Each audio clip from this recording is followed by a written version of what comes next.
Good evening, chat room. Hello, how are all of you doing? I am Mashed Potato Flow, aka Mashed, aka Mashed Potato Spire, and today we're playing Slay the Spire 2. Possibly 3, depending on your artistic interpretation of the Spire being a Roman numeral. Hello, everyone. Sweets, what up? Welcome, welcome. Hello, chat room.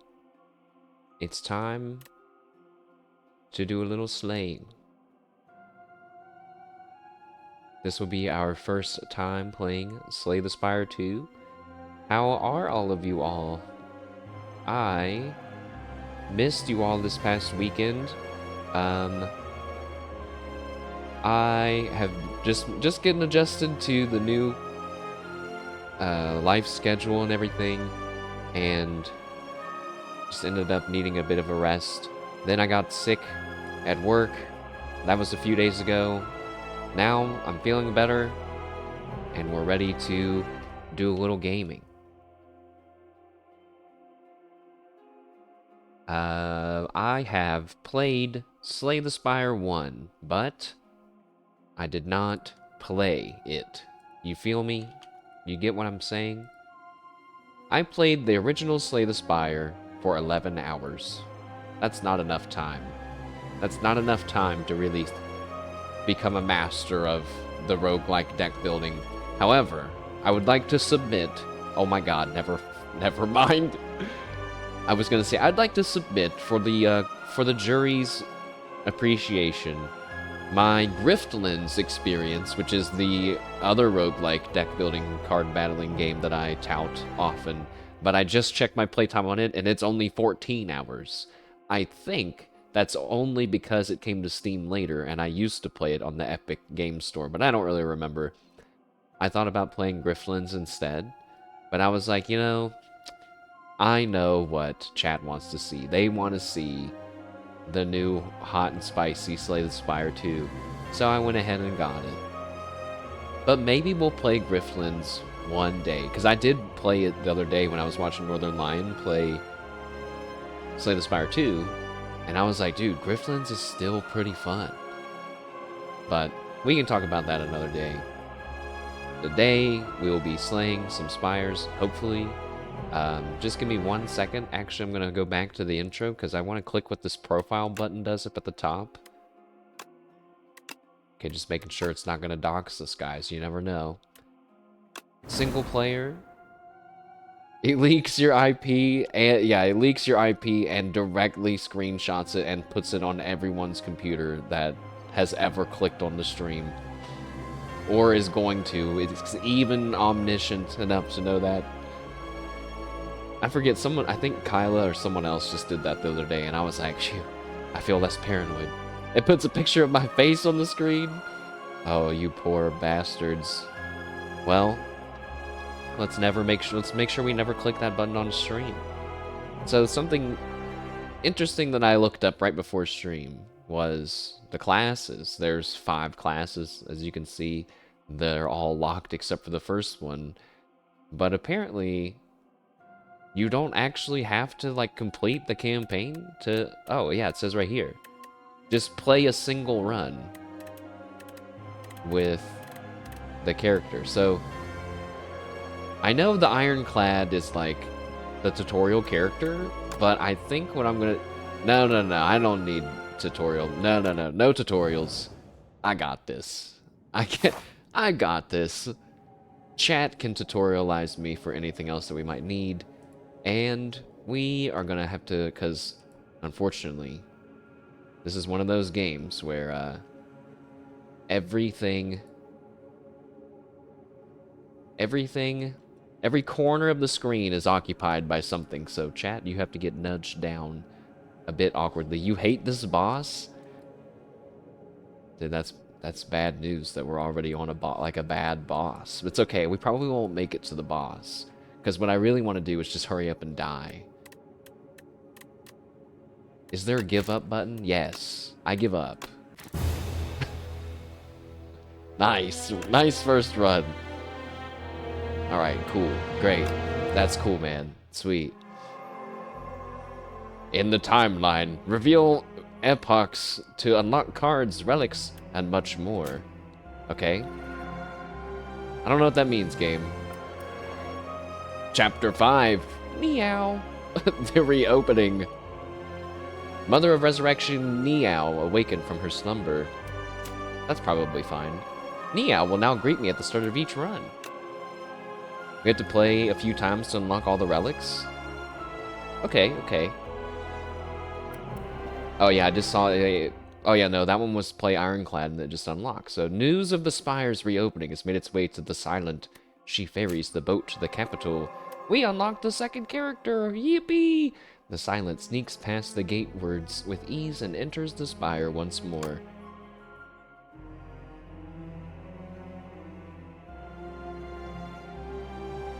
Okay, okay. Well, time to go in again. Yeah, I didn't even read this. Let's give them some credit here. The Ironclad has 80 health, 99 coins to start. Last soldier of the Ironclads, crushes foes with sword and flame against his will. At the end of combat, heal for 6 health. That seems really good. The Huntress, less health. The Huntress from outside the Spire, ready to stab and poison anything in her way. At the start of each combat, draws 2 additional cards. That's also pretty good. I think... yeah, like for your first character, more health is good. For the second character, and once you start kind of learning the game, they're giving you this to increase the pace. So, you know, we're gonna pick the Silent. And yeah, this stuff's happening. Cool. Oops. We died. Whoops. We lost again. Oh darn. Time to unlock the third character. The character I really want to play. Wahaha. His Majesty's has barely even looked beyond and swiped through planet profiles in the current constellation. I demand to visit a more exciting planet. The Regent slammed his fist down on the space console. Beep, beep, beep. Anomalous planet detected. Oh, there he is. The Regent has arrived. His Majesty may now embark upon the Spire. Onwards. Okay. Now we're ready to play the game for real. And we still might go back and play those other characters, but I wanted to play as the Regent. Which now I'm realizing, yeah, I could still actually unlock the other ones too if I wanted to, but I want to play as the Regent because, one, just from his profile picture, which you can't... oh, what's that? Okay, but I don't know what that is yet. I think he's like a minion kind of pet build. And apparently his cards have RNG effects. So that's going to be super fun as an old Arcana main. The Regent. There's like 3 builds on this guy. That doesn't sound like there's a lot. Does that implying that there's a lot or not a lot? Heir to the Throne of Stars. Wields cosmic powers, but his minions do the work. Divine Right at the start of each combat, gain 3 stars things. We'll see. Alright, cool. Yeah, I'm excited. Hope you guys are excited too. Let's see what the Regent has to offer. Oversized blue creature. I am the future king. Hey, that's me saying that. Cute. You will see me again. We can transform a card, which transform cards become a random card of any rarity. Well, that seems terrible. That seems like a terrible choice. Niao's Torment. Adds Niao's Fury to your deck. Deal 10 damage. Put 2 random cards from your discard pile into your hand. /U becomes a type A chatter. You can help or troll as much as you want. It's all good. What's this? So I could get 333 gold, but I'm like permanently cursed with that 1 unplayable card.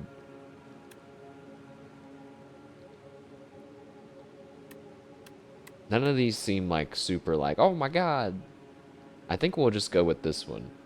We'll just take the extra card. You like the gold? Well, next time we'll get the gold. Can you remove cursed cards? Or is that the whole point, that they're cursed? Maybe you can only get rid of cursed cards in special ways. Not the eternal cards? Oh, but what if, like, the greed card had another... like, what if later on I ran into someone and they were like, oh, I see that you're of the greedy sort. Maybe I have a special card for you. That could be neat. But then it would be like being rewarded for picking. Then there's no downside to picking it. Anyways. Unknown. Event, enemies, shop, or treasure. Merchant. Treasure. Rest. Enemies. And elites. Oh, there's a lot of question marks there. They seem kind of...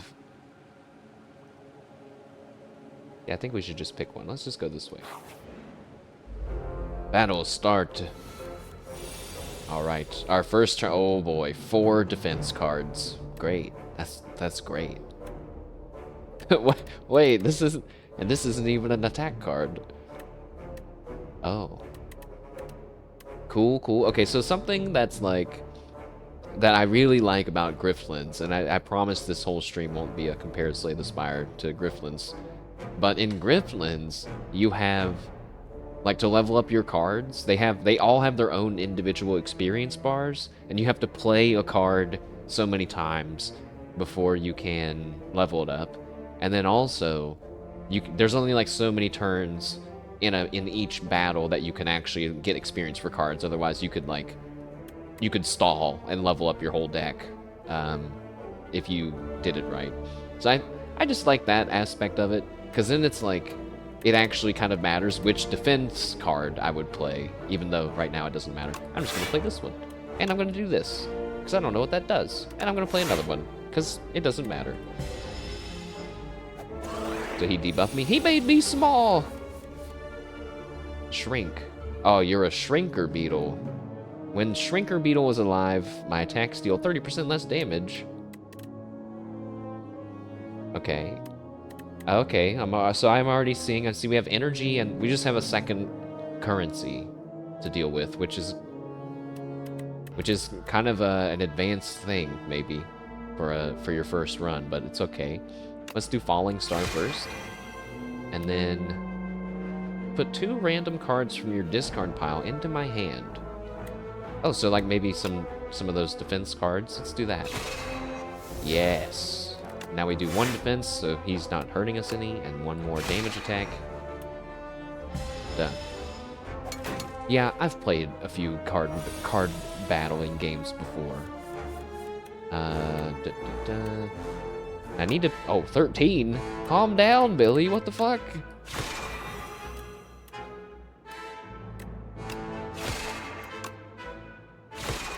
Hey, that's not fair. He did damage to me. If he didn't shrink me, I would have killed him. Oh, oops. Ow. Fuck you. And we get Convergence. Go to the settings for fast mode. I left it off for like the first run. Well, maybe I'll turn it on in a few more turns. Just like a few turns, no fast mode. Next turn, gain blah and blah.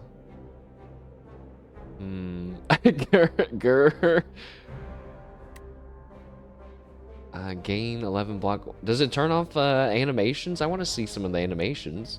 Your stream experience. No, it doesn't? Okay, we'll turn it on. Okay, cool. Then we'll turn it on. But I might turn it off for a boss battle or something. Next turn, gain sun and... I might just call that sun and moon, even though that's not what it is. Energy and star. Oh, wait, I gain energy next turn? Or this one? Oh, wait, this one seems good. Every 4 energy I spend, gain another one? Skip? Gain 11 block? Alright. Alright, I'm gonna trust the skip on that one. The 11 block was tempting, though. Because it also gives me block on the next turn. We'll see, though. Alright, let's turn on. Let's turn it on. I guess we're already ready for fast mode. 12 damage, huh? Okay, so boom. Bam. Boom. Boom.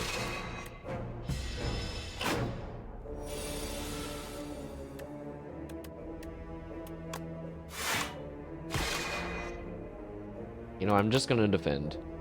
Actually...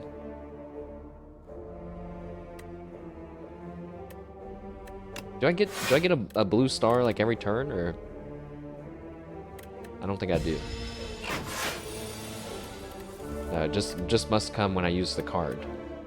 Oh, only on the combat start. Okay, alright. Oh, don't have enough stars. Cringe! Now we do. Now we do, and... I have an idea. I can use this, get those back, and then I can play another owl. No, I still can. Stars again, and then more damage. Actually, I was just trying to apply 2 vulnerable and 2 weak, and I didn't mean to kill him there. Oh, now wait a second. Look at this, it's shining, guys. This has to be a good one, right? Well, let's see. Photon cut. Deal 10 damage, draw a card. Put 1 card from my hand on top of the draw pile. Deal 17 damage, choose a colorless card in your hand, add a copy of that card into my hand. What's a colorless card? Like a gray card? Whenever you play Sovereign Blade, gain 6 block. That seems good too. I see what you mean now about having maybe a big sword build. There's your parry and your cut. I'm picking the hammer. I don't think I can resist the hammer, even though it might not have been the right pick. 2 bits of combat or a random thing? Let's go into a random thing. Ooh, the sunken statue. Let's see. You spot an aged statue half submerged in a pond. Its hands gently rest atop a stone sword. Something's glittering at the bottom of the pond. Votive offerings? I don't know what that means. We can obtain the Sword of Stone. Transforms into a powerful relic after defeating 5 elites. Or gain 104 gold for only 7 health.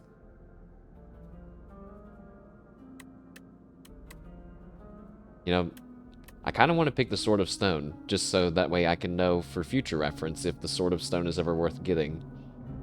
I mean, the Sword of Stone, it sounds pretty good. It's probably cooler than getting a... But if you get the gold, then you can, like, better control what kind of build you're going to have.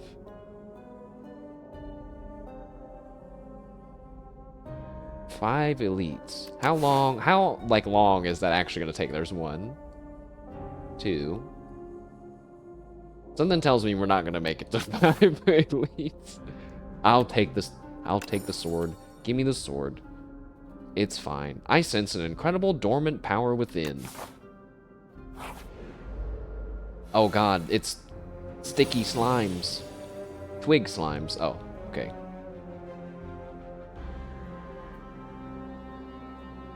That's not fair. There's 3 of them.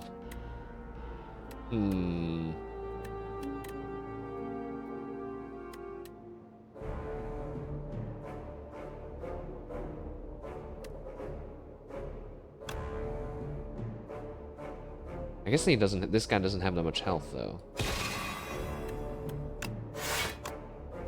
He's dead. Nice. If I click the card... And if I click the card and hover over, it shows how much damage it'll do. Oh, when they're... Oh, oops. When they're vulnerable? Okay, cool. That's good. That's good to know, thanks. That means less math. Oh, here's our new card.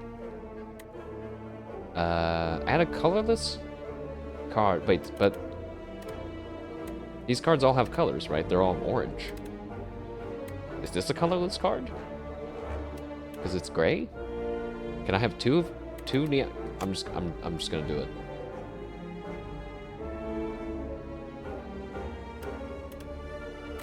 And I guess I'm gonna use it on him. It did give me another one of those. But do I get to keep it? Oh, no. It just faded into smoke. Oh, but I got it back. But I don't have a thingy, so poop. I don't have any more energy. Boo. Slime card. No. Oh. Wait, it lets me draw a card. I mean, that's not bad. Actually, I think I'm good. Just do that and that and just do that. That's fine. It's not hurting me any. Hit him with the hammer again. Boom. A block potion. Oh, cool. Okay. Oh, okay. I think maybe we're starting to get into some of the Regent. Some of his Regentness.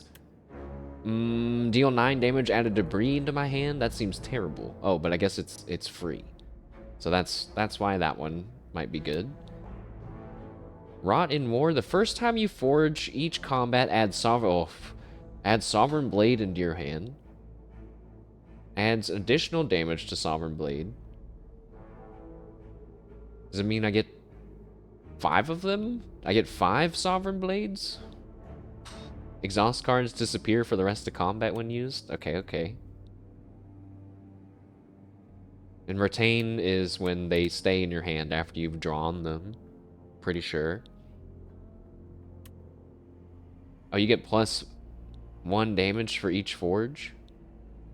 So this is +5 then. Okay, I get you. Yeah, because getting 5 swords would be crazy. They do cost 2 points though.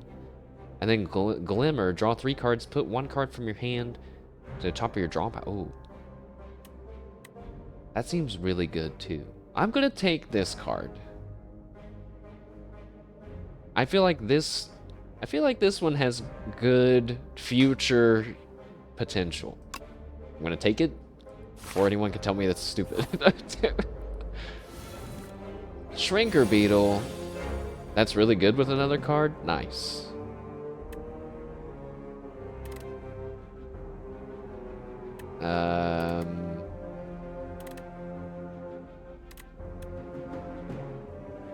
Okay, let's do this. Let's put one of my defend cards back. So I have it on the next turn, and now we'll weaken this guy, because he's gonna hit me. I can still defend 1. And then I'll just hit that guy, because we already hit him with the weaken.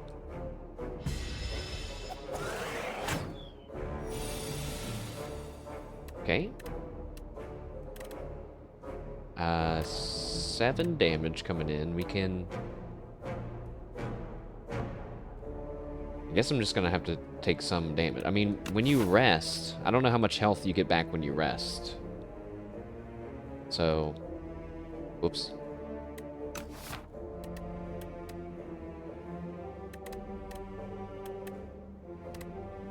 %? Okay, so we're basically already at like the most damage we can take. We can take a little more. I'm kind of overthinking my plays right now. I know that, but you know, you gotta give me a little time to get into the game proper, if that makes sense. Just dealing 7 damage feels lame, so I'm gonna block a little bit of this.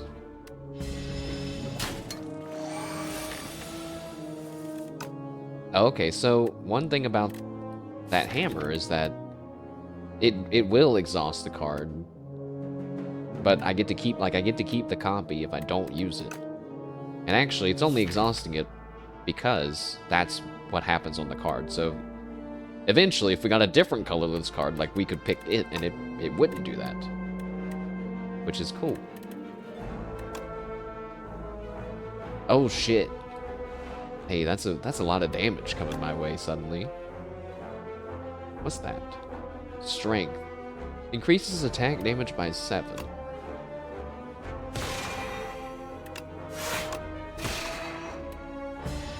We might be in trouble already. Feels bad losing to a beetle and a worm.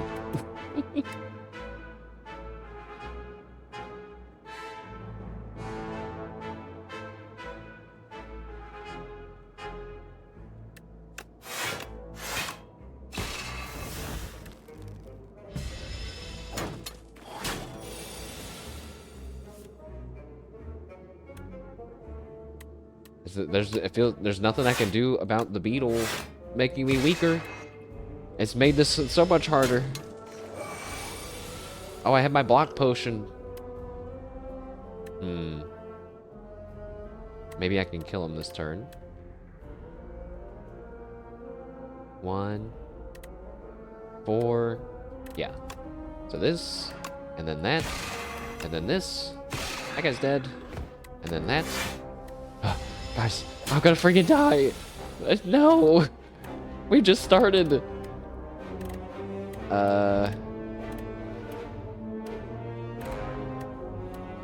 How could I have been playing this any better than I currently am? Okay, wait, draw some cards. We're trying to weaken him. There's the weakening thing. We need to use this too. Which means we can put, since we can't use more than one defend, put one back. Use this, that, this. Okay. 2 defends and a 7 damage. Ow. Alright.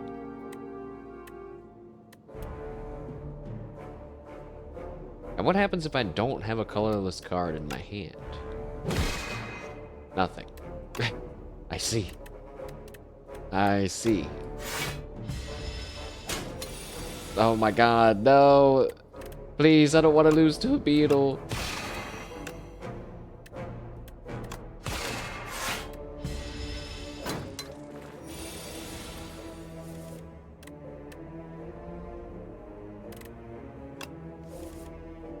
Oh, okay. I didn't have to do all that. We got him! Choose 1 to 3 random attack cards to add to my hand. It's free to play. Cool. Oh, another golden shining card. Gain 7 block. Add 1 random colorless card to my hand. Big Bang is really good. Well, it's gold and has 4 paragraphs of things. Let's come back to that. Crash Under. Deals 7 damage to all enemies. All enemies lose 1 strength. I mean, that seems like not bad, but let's look at this. Draw 1 card. I gain it. Wait a second. It's free, and it gives me an energy and a star and free forge stuff. That's pretty cool. The upgrade gives it innate. Oh, I kind of forgot that that's the whole thing about these games, is upgrading cards. Is there a way to see? They only upgrade to 1 thing? Now that is a little disappointing.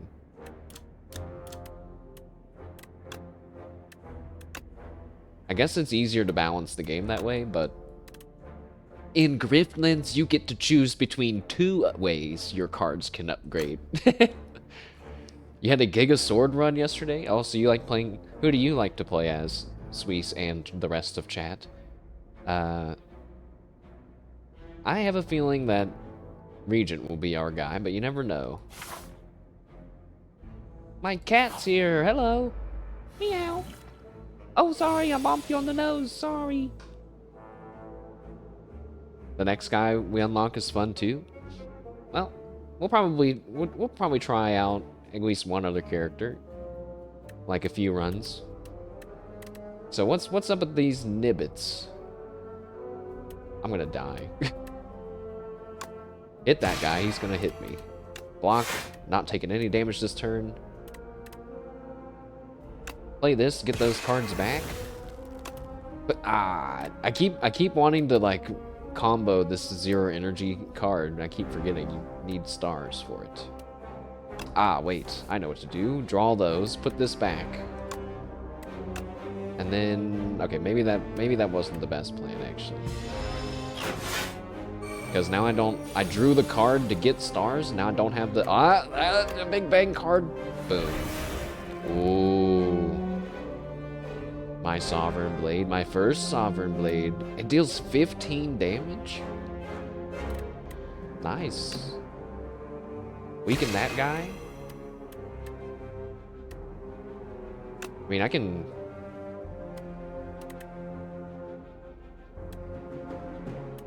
12, 20, 27. That's not enough to kill that guy, but I can kill this guy. What? Now wait a second. Now wait a second. What just happened? What just happened? 5 shield? He had a shield? I did.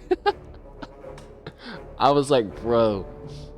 I know I'm bad at math, but I know that 20 minus 6 is not 19. It's okay. We can still kill him. Boom! Oh, that was sick. That's really cool.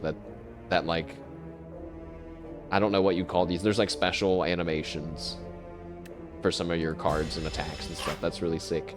Oh, I did not really pay attention to how close we are to dying. Oh no. No.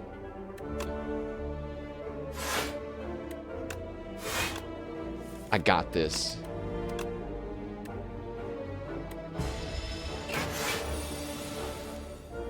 Check it.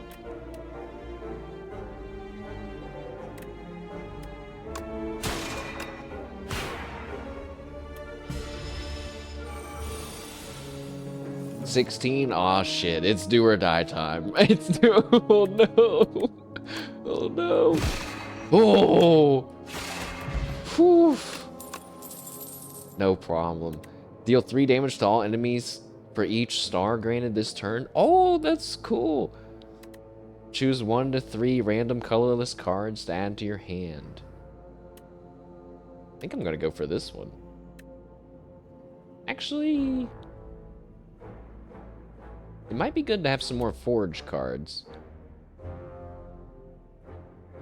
I'm gonna go for the forge card. This seems good, but like not for me right now. And now we're now this is a new moment for sure. I should have. Well, I guess we didn't know we were gonna get the stone sword, right? But I was gonna say we should have hit this rest, gone here, hit this elite. I can't do an elite when I have 7 health. I'm just gonna have to skip it. And we have to rest, which feels bad. And now I'm gonna go to this event in hopes that it heals me. What the heck is that? The future of potions? You feel a faint rumbling as you round the corner to discover a gigantic spinning apparatus. It has several slots which appear to convert liquids into a highly compressed, digestible tablet. The idea of turning these health tonics, oh my gosh, is this actually going to heal me, into a tiny morsel is uncomfortable, but perhaps it's good to try new things. Ah. Oh, apparently I can put in potions and get an upgraded common skill.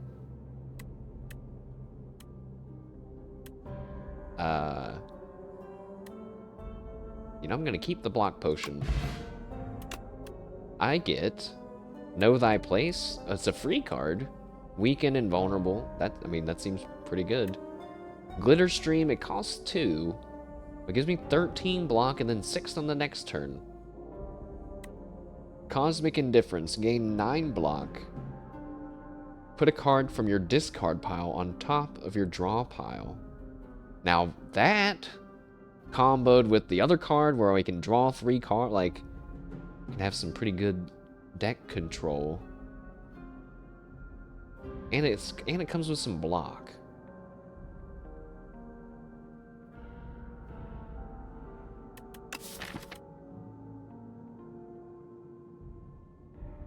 Yeah, let's do that. The tablet was disgusting. There's no hope for the future. And then let's go this way and rest again, even though I'm kind of gimping my run. What's inside? A rainbow ring! The first time you play an attack skill power each turn, gain 1 strength and 1 dexterity. That seems really good. This seems really good. I mean, that's kind of good for anybody. Gonna be better for people that play lots of cards, I guess. I don't know if that's me or not. We do have some 0-cost cards, though, I suppose. We can go this way and then hit an elite. Let's do that. Oh, but wait, that's... If we go that way, That's 1, 2, 3, 4 enemies, 1 rest, and a boss. There's no way. If we go this way, we're gonna burn out. Let's go this way. Wood carvings. You open a dusty box and find the set of 3 elaborate wood carvings: a bird, snake, and a Taurus. A nearby pedestal has indentations which match the bottom of carvings. Which carving would you like to place on the pedestal? I don't like that. I don't like that it's telling me what's going to happen. I wish it'd be cool if I could turn off the results, so it's more like roguelike, you know, or even like after you've done an event, it'll tell you the results, you know. Wait, is this? Wait. Peck. That doesn't mean that I get a bird, though, right? Does that mean I get a bird? Enchant a card with Slither. When you draw this card, randomize its cost from 0 to 3. That seems like it could be fun. Or transform a card into Toric Toughness. Gain 5 block, and then gain 5 block at the start of the next 2 turns. I kind of want the Peck card. Does that mean I get a pet bird?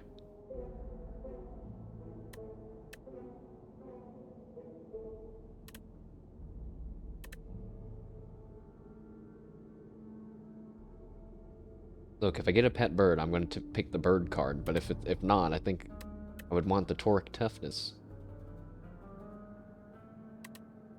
I guess I'm going to risk it for the bird. Oh, I had to transform one of these cards. I don't know if I want to do that anymore. What the console? Also, apparently I can't back out now. Why? Oh, no.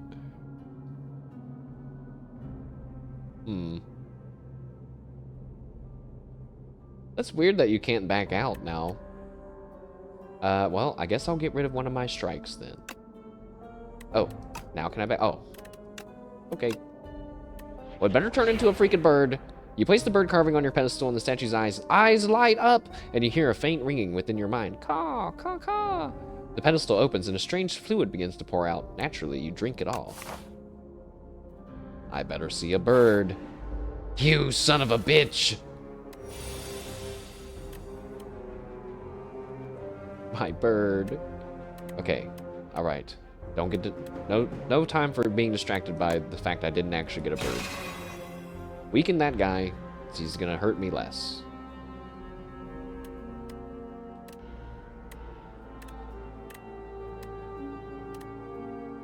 And then... hammer him in. Hammer him? Why did that just do 25? Oh, because he's vulnerable. That's right, I forgot. I forgot?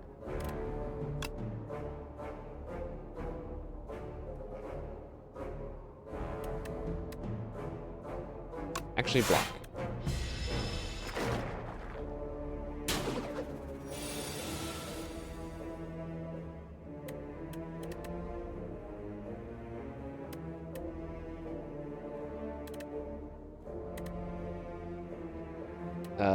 We can't kill anyone this turn, so we'll attack. We'll defend, and attack. On the next turn, we should... Oh, now we're vulnerable. There's our Big Bang card. Just basically always play it because it's free and gives us stuff. Then there's the Rotten War card. So... okay. So I should use this on him. That makes my Sovereign Blade stronger. I use this strike to finish him. I still have 2 points left.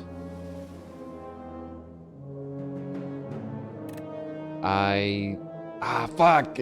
Sovereign Blade costs 2 points! I was gonna say, oh, guys, this is gonna be so good. I'll Sovereign Blade. Once it goes to my discard, then I'll just put this thing, I'll play this, and get it back.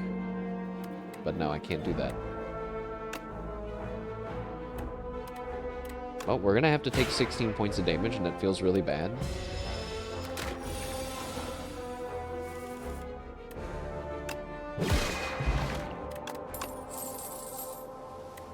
Oh my gosh.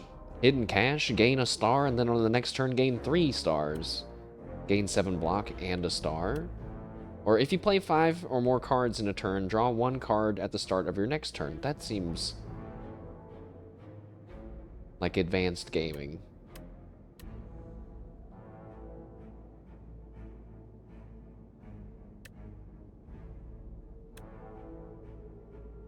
This one seems good. Pick the block and the star card. Okay, only one guy this time. Oh. Never mind. This guy summons monsters, apparently. Okay. Good. Good, good, good. Well, play our Big Bang card.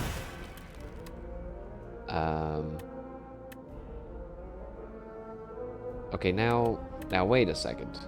If I play this Peck card, but now I play Niao's Fury, that's gonna copy my Sovereign Blade, right?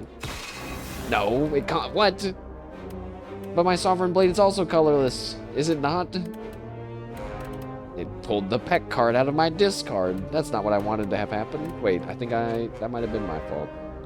Where'd that card go?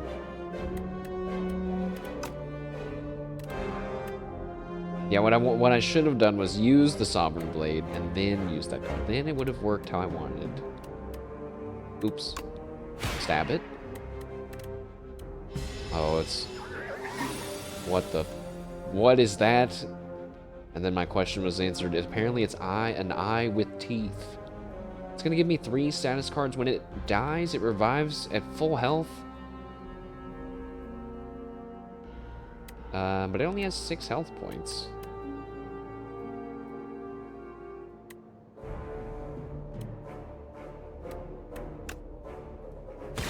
Bad news though, I did not draw that many attacking cards, so this... Oh shit.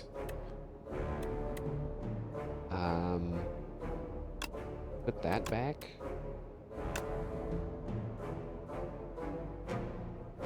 I kind of want to kill it. I'm scared of what status cards it's going to give me, actually, or we could really just wham on this guy. Let's do that instead. Unplayable, okay, that's fine. Then he hit me for 6, but we should be able to kill him this turn. Yeah. Boom. Dead. Okay. Choose 2 cards in my draw pile to transform into minion. Oh, there it is. Minions. Yes. Minion stuff. Our first merchant. Alright, chat. What do we think? How much money do we have? 244. So we can buy anything.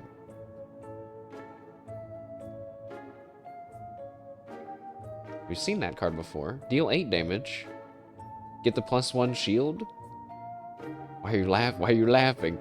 Deal 8 damage. Whenever you draw this card, increases damage by 3 this combat. That's kind of a cool card. Kingly Punch. Draw 3 cards, choose a skill in your hand, and play it 3 times. What? Oh, but it costs 6 stars. What? Wait, can you imagine having this card and then using this card? So you would forge 8 3 times? Bro, that sounds crazy. That sounds crazy.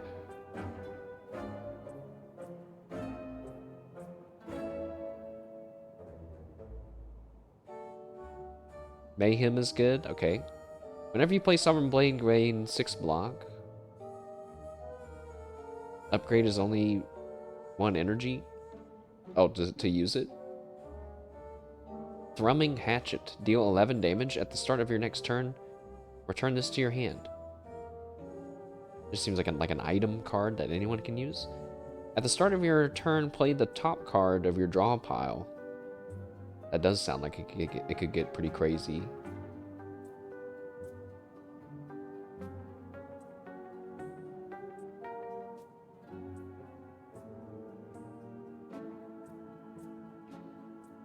This one seems good too. What skills do we have? Oh, like block? You could even play a block 3 times. Or you could play this venerate 3 times and get 6 stars. Or you could play this Big Bang. You could do Big Bang 3 times. Or you could do this one and...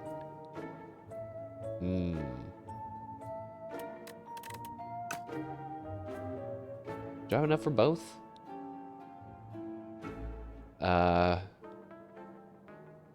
7, 6, 5, 4, 2, 4. No! No, I'm like just barely too short to be able to afford both. Okay, since this one's on sale... Wait. Since this one's on sale, I feel like we should get this one. I can't believe that's so crazy. Can I sell one of these? What? You can't sell it? Ah, that's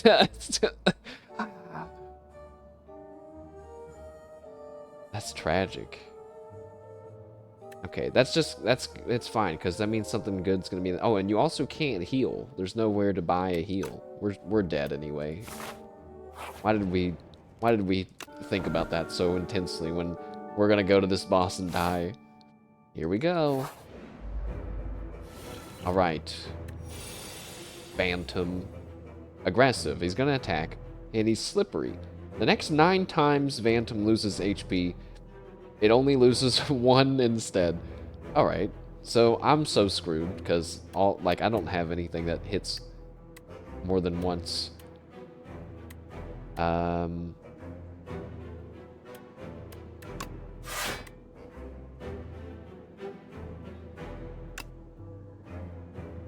It doesn't even matter.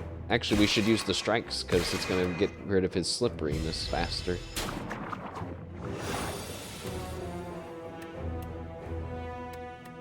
Six times 2.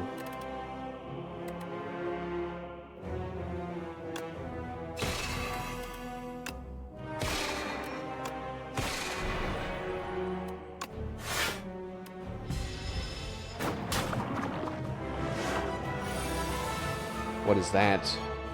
Why is his thing hovering over me like that? I don't like that. We're so screwed, guys.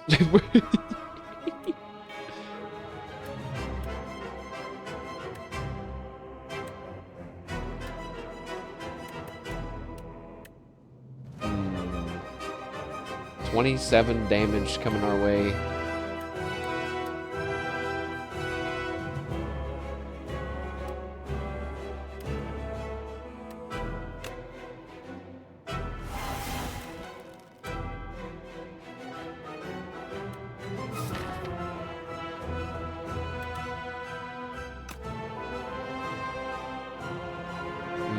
Give me a second. So we can play Cosmic Indifference, which lets us put a card from our discard to the top of the draw pile, which we can put Falling Star there. And then we play Glimmer, which lets us draw 3 cards, and then we have to put 1 back. Let's put away Venerate because we're about to use our 2 stars on this turn. We use our 2 stars to weaken him. That takes that 27 down to 20. And then we use our 2 defends. We have a Gather Light and a defend. 20. Oh, not a bad turn. Blocked, but we're wounded. 3 wounds. He's starting to believe. It's pretty fun how these games the momentum shifts in these games are always very fun. We get a break in the action. He's gonna buff himself, lads, but still, scary stuff. I wanna try the minion card. Actually, this would be good because. Now wait a second though. Oh, I could change these cards. Oh shit. That's amazing! Ah, you're screwed now, sir. Probably. Just wait. Wait until my minions show up.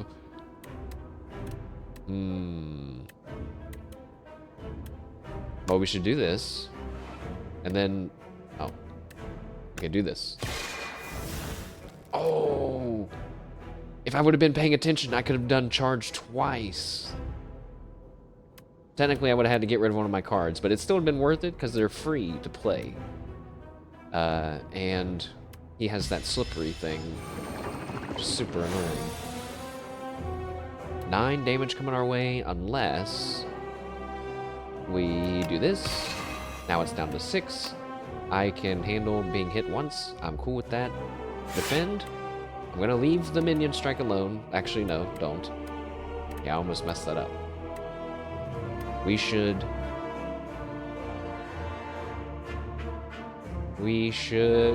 Irek, what up?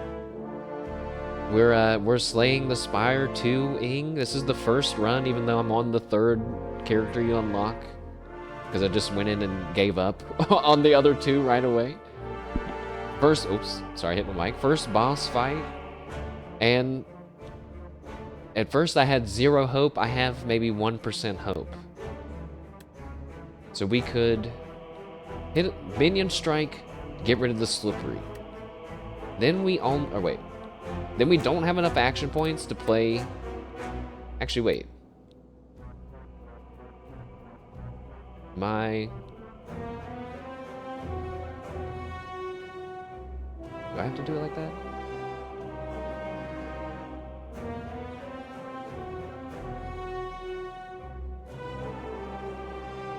I keep muting the stream? Who's muting the stream? What do you mean?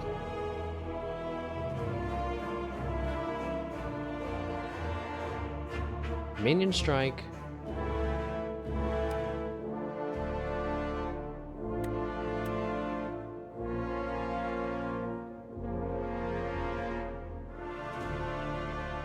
Now I could...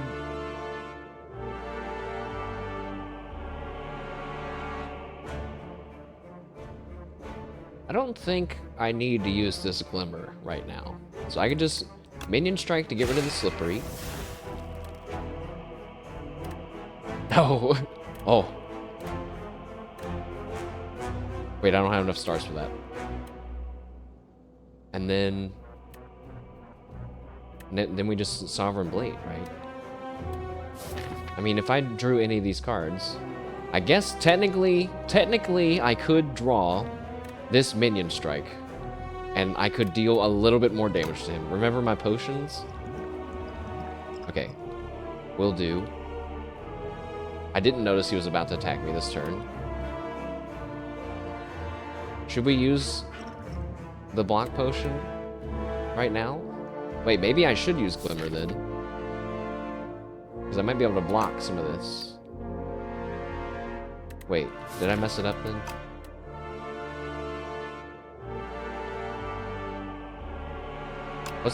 Let's do that. So this, put this back, and then, oh. Wait, don't play that. Ah, fuck! If I play Minion Strike, it's gonna redraw the card that I just put to the top of my thing. That's not what we wanted to have happen at all.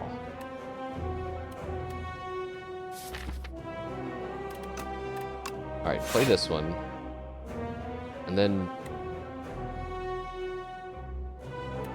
put this back. Yeah. Yeah, yeah. Okay.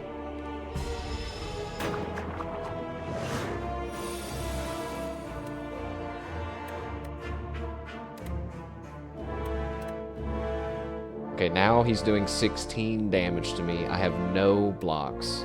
And I can't even weaken him to make it weaker. So now I think is when we should use the block potion. Technically, I could use... Wait. Maybe not. So do you need to play Slay the Spire to understand the story? I don't think so. I don't really think there's that much of a story going on. But it is like a continuation, I think. Because they're some of the same characters and stuff. And I think it's the same Spire even. I'm not sure. But I think, like, Griftlands, which is the other roguelike card battling game I keep bringing up, is more story-driven than this game is. There's only 3 characters in that game, but they have, like, a main story. And then they have, like, a generic there isn't a story, like, mode as well. So we could gather light, then we can falling star. So now we have 7. He's doing 12 still. That's actually not enough. Ugh, that was my big attack. That's all I could do. 30. Can you actually slay the Spire? There is some sort of big community boss that everybody contributes damage towards. Old school browser gaming style, but I don't know if the Spire is involved. Why is... Dude, the music's... I wish I had a webcam. I wish you guys could have seen my face when I saw 29 damage coming towards me. Oh my god, drink that block potion right now. Okay. Dude, we're so screwed. We're so screwed. Use Rotten War. It's gonna make our Sovereign Blade even stronger. And we, you know, we could defend. Or we could hit him.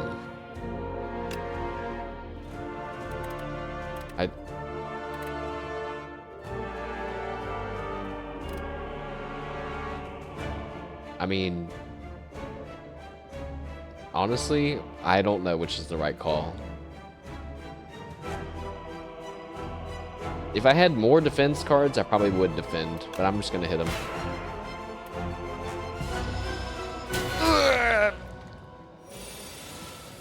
That could be more minions for me, though. Alright, this is a free turn for us. Not a lot going on this turn, though. I mean, that actually felt like a lot of damage. Health percentage-wise, you know, like I'm at like 25%. He's at like 40%. Okay, picking decisions was not the right decision. Because I'm never getting close enough to having 6 stars. Okay, this is that's a ridiculous requirement that I'm never gonna hit. He's gonna hit me for 11, lads. Block, block, charge. Oh no! Alright. This is bad. I have to turn cards that I didn't want to transform into minions. What I need to do, pay more attention to in the future, is pay attention to where these extra cards are. Because last time we turned these wounds into monsters, and that was awesome. But they were in my discard pile that time, so I couldn't do it. 20 damage coming in our way, lads. This could be a game over. There's no cards in my discard. But what I can do is do this, then do that, which puts that defense card back. 2 minion strike. Oh, shit. I just drew the card because I forgot that it draws cards. I didn't want it to do that. But it's okay. We'll take no damage from this turn then, at least. I don't think I'm gonna win, lads. There's the big attack. 31 damage coming our way. Is it possible?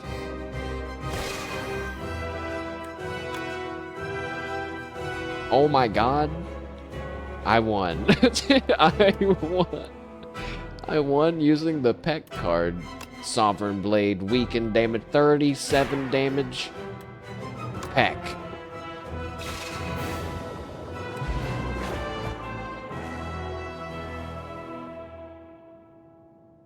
I don't have any witty one-liners planned. I didn't expect to win at all.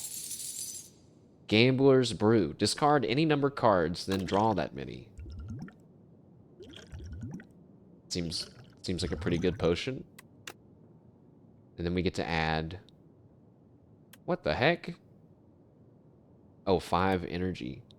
5 stars. So, or 5 stars. I shouldn't say energy. It's literally not energy. Deal 33 damage. 3 weak, 3 vulnerable, which is crazy. Bundle of Joy, add 3 random colorless cards into my hand. Or whenever you attack an enemy, it loses its strength this turn. That doesn't seem very good at all. Unless you had like a bunch of minions and they all contributed to taking 1 strength away. Well, I would pick Comet because it sounds cool. But my star economy sucks ass. And this whole add colorless cards into your hand, is that really that good? I only have Niao's Fury. So I guess I'm gonna pick this one. Do you get a free heal in between? Oops. Oh. Oh, you do! Wow. Oh, a visitor. Do come in, dear. What can says Katara do for you? Start each combat with an additional 4 energy. That seems crazy good. Add Brightest Flame to your deck. Gain 2 energy. Draw 2 cards. Lose 1 max HP. Oh, that seems not as good. Why would you ever pick this card over that? Obtain 4 wax relics. Every 3 combats, your leftmost wax relic will melt away. No thanks. I'm going to take the Cocoa.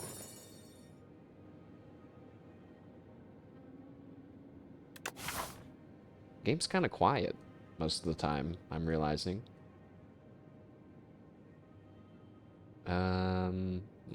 So we still need to kill elites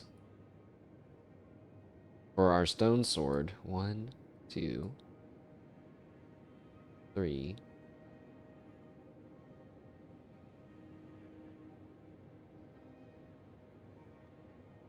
So let's go this way and hit the store. A thieving hopper, what the heck? Uh-oh. No, I don't like this. Why is he going to try to run away? Is he going to try to steal one of my cards or something? He's going to apply afflictions to my cards. Don't do that. Also, he's going to hit me for 17? So we'll use Monarch's Gaze.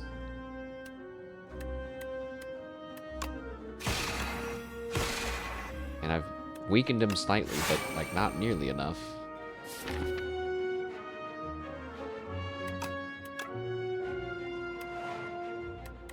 I guess I'll turn my normal strike and this peck into minions. What did you... Yeah, what did you just stole my card? I knew it! I knew it! I knew it! Oh. No! Why? And I only got a bunch of block cards this turn.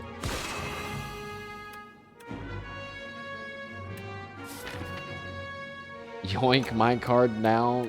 You can't just do that. That's mine. He's gonna get away with it too. What the fuck was all that? Flutter receives 50% less attack damages from attacks. Deal attack damage 5 times to stun it. You fucking dick.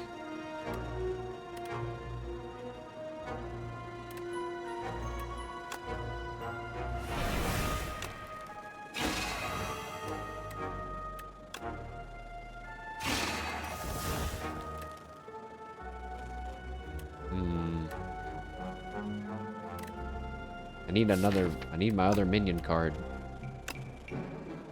Put the Sovereign Blade back. We didn't get the minion card. Fuck.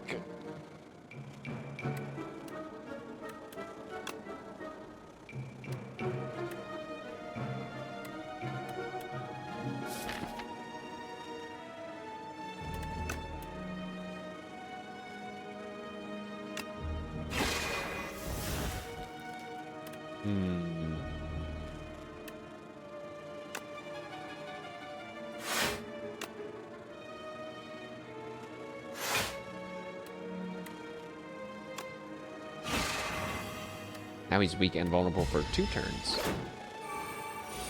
Okay, that wasn't too bad. And then he still, yeah, do this. Now he's not flying anymore, he's stunned. And we can do Venerate, Falling Star, And then hit him with the sword. Boom. Give me my card back. That's my minion card, too. That's the most important one. Crescent Spear. Deal 6 damage.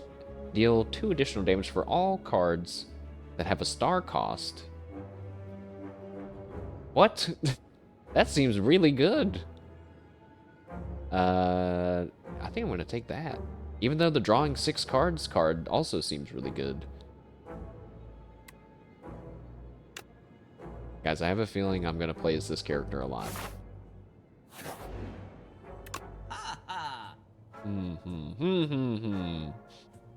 Let's see. Deal 3 damage for all enemies. For each star granted this turn, deal 8 damage, gain 2 stars. Put this card on top of your draw pile. What? Forge 6. Next turn, gain an energy. Gain 9 stars! Wait, what? It costs 5. When you spend 1 star, gain 2 block for each star spent. That seems good. Let's buy that.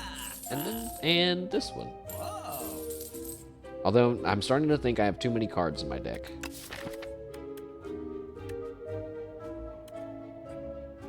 Honestly, the pet card probably should not be there.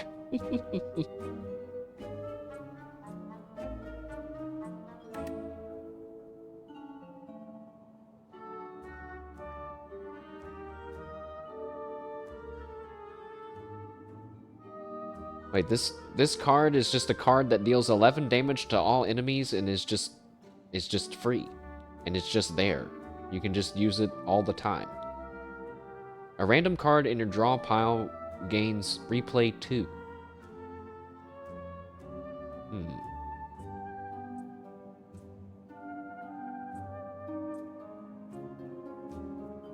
That seems good. I'm gonna take this one though.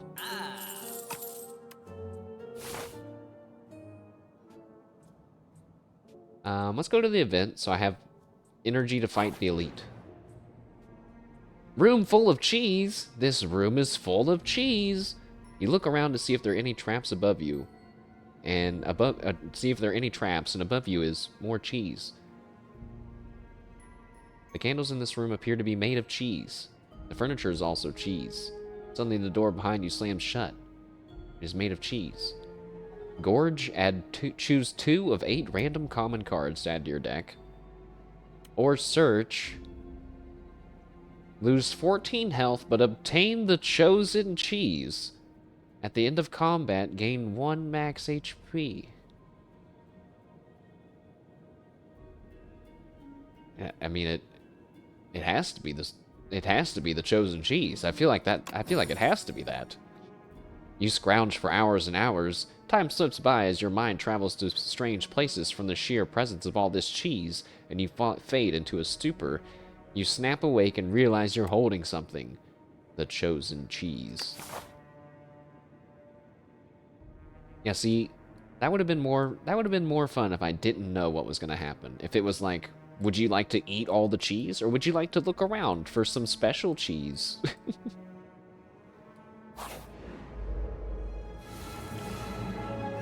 Okay.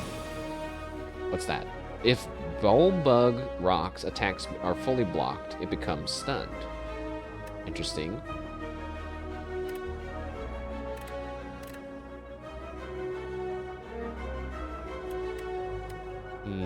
Okay.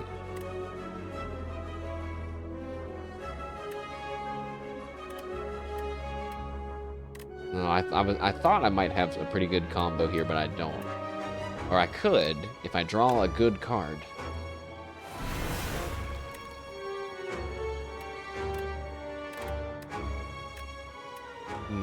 So...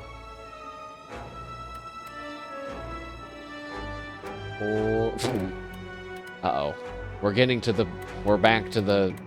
I have to think about and plan out my turns, and it makes me just sit here and stammer a whole bunch. So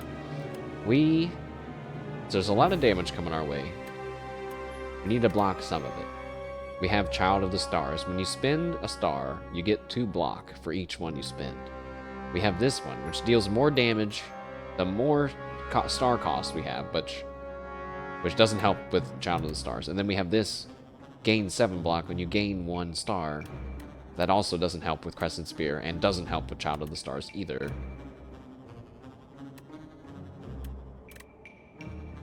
Wait, I'm kind of overthinking it, because I just realized I can do Dramatic Entrance, and I can just kill that guy.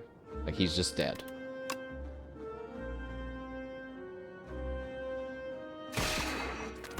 And then the child first?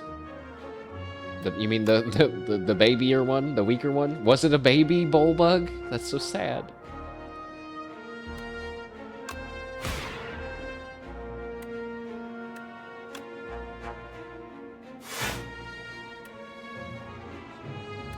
Oh, of the stars?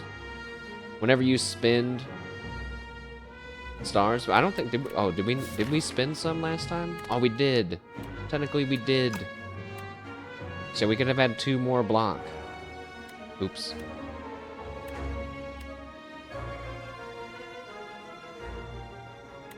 Actually, wait. Couldn't I also... oh, no, you have to have 6 stars for that. Alright, well, that's it. That's all I got then.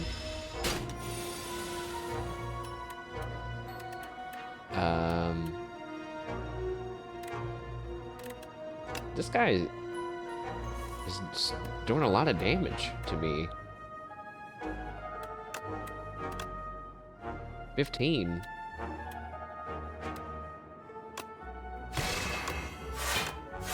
There, now it's only 1.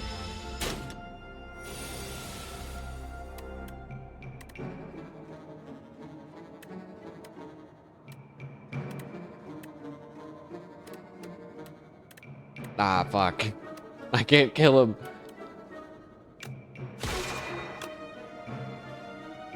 Wait, does this mean it's gonna do 0 damage or 3 damage? Alright. Good. Well, now we know. Now we know it can literally do just 0 damage sometimes. Smash this bug with a hammer. Alright, let's get out of here. Forge 3, Sovereign Blade deals double damage to enemy this turn. Holy poop. Deal 18 damage. And then on the next turn, you just get 3 energy. What's the downside of this card? That's crazy. Gain 8 block. Gain 1 random upgraded colorless. I'm going to pick this one. This seems good. Actually, no, this seems really good.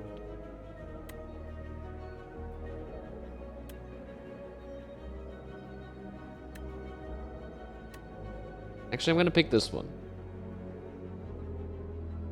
I wonder what happens if I get to play Conqueror 3 times off of decisions. Does that mean it's going to do 6 times the amount of damage? Probably not. Our first elite? Oh, no.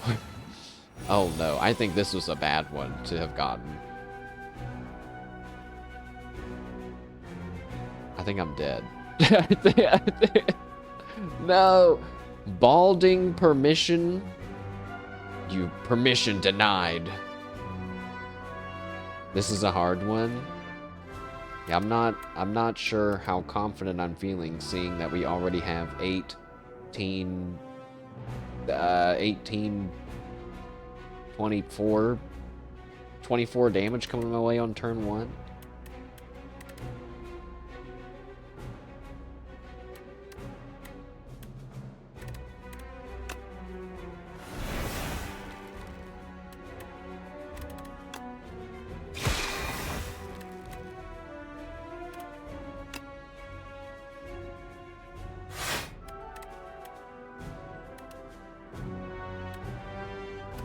If only I had some more things to draw a card.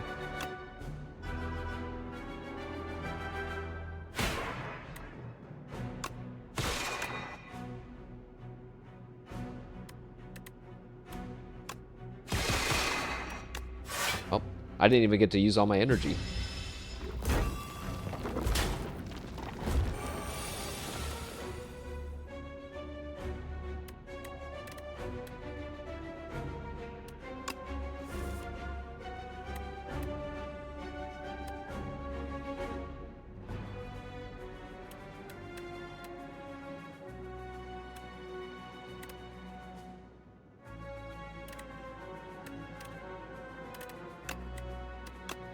Okay, put the star card back.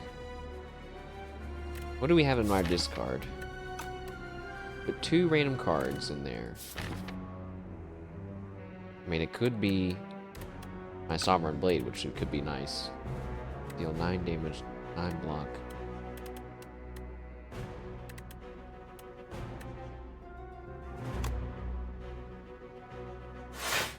Yeah, put the Sovereign Blade back. Crescent Spear.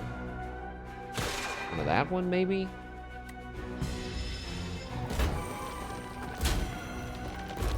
Uh-oh. Oh no! I have less turns than I thought. Ah, it's over. The weakening.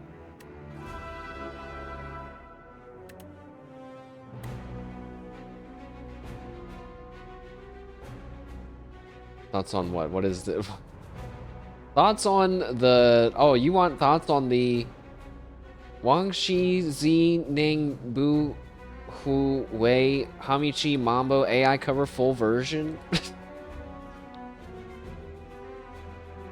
I have no thoughts. How can I have thoughts on that? What are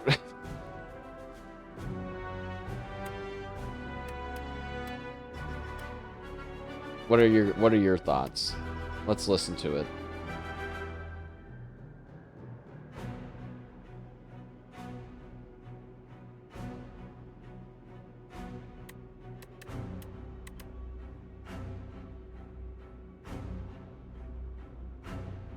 Well, there was the Mambo. My brain can't handle both of these conversations happening at once.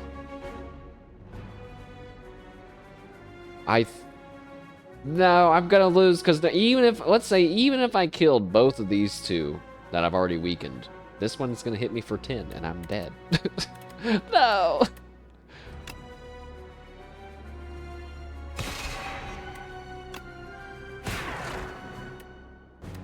Ah.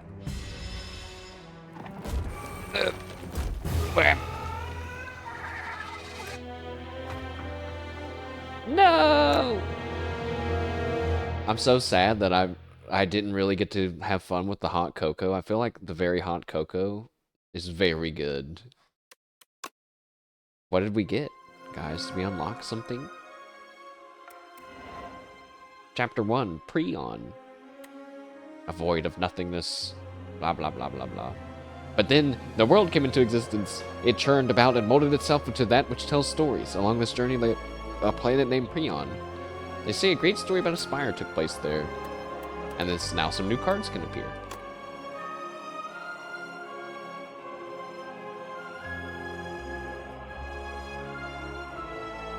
I think... Do I have Mambo? Guys, apparently there's an Uma right now that we should all be pulling for. Nishino Flower. Apparently is a very good pace chaser parent that's still used in JP Uma today, like actively. The man, the legend himself, Seiriru, the guy whose name I'm realizing I've never said out loud before, who I get all of my advice on Uma Musume, basically begged us to pull for them. I did pull one ticket, and I didn't get it. And I was like, well, I think I'm done. Ooh. So, you know, when I played Griftlands, at first I didn't like that they gave me cards after, like, I finished a run, because I was like, well, how am I supposed to build a deck that I want if don't have access to all the cards? But then I kind of changed my mind on that. It does add some replayability. Yeah, I think I might do 110 pull on Nishino Flower just to give credit to the guy who makes all the YouTube videos that I watch. Oh, wait a second. The Necrobinder is also a summoner. They're the one... I see a lot of people play this one with the hand, Osti. But honestly, the Regent is kind of cool with his forged sword combo thing. Like, it sounds kind of fun to make a big sword, like one hit KO kind of a build, maybe something like that. What's that game called again? It's called Grift Lens, like that. It has 3 characters. One is like a bounty hunter. One is like an old soldier mercenary, and the other one is like a drinking slug man. It's pretty solid. I don't know. I think it's really good. I'm not gonna sit here and say it's like one of the best roguelike deck builders, but like if you ask me why did this game not take off as much as Slay the Spire, I have no idea. Boneworks?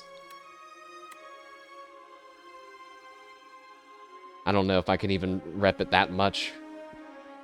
But it is, it's super fun. Like, I played it the other day, and I was like, I have to, you know, I was tasked with, like, joining up with this other faction, and you can either, like, you know, sneak talk your way in, you can, like, bribe the guard with money, you can, like, negotiate your way in, or you can just fucking throw down and kill them.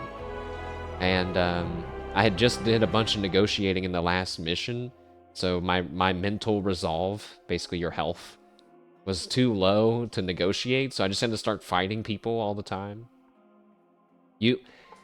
There's like, I don't know, it's really flexible in how you want to play. You can like fight people and then spare their lives afterwards, and then do quests for them or fix your relationship with them, and you can get them to help you. Or you can just kill everyone, and when they surrender, just kill them anyway. And then people start to fear you. Try the skeleton? We could try the skeleton.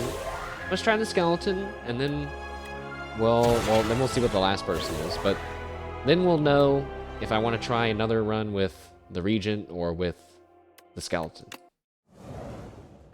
I think Asti is cool. We share the same goal. He killed all that I love! I don't feel like the whale's listening to me.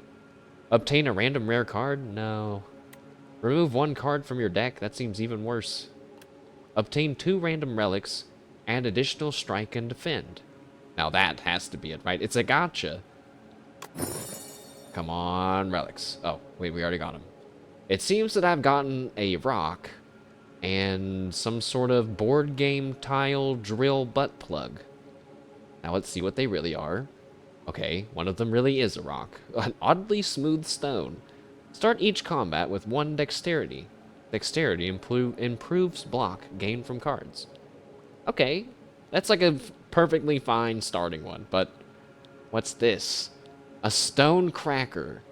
Oh, like a cracker like cracking into the ground, not like a snack.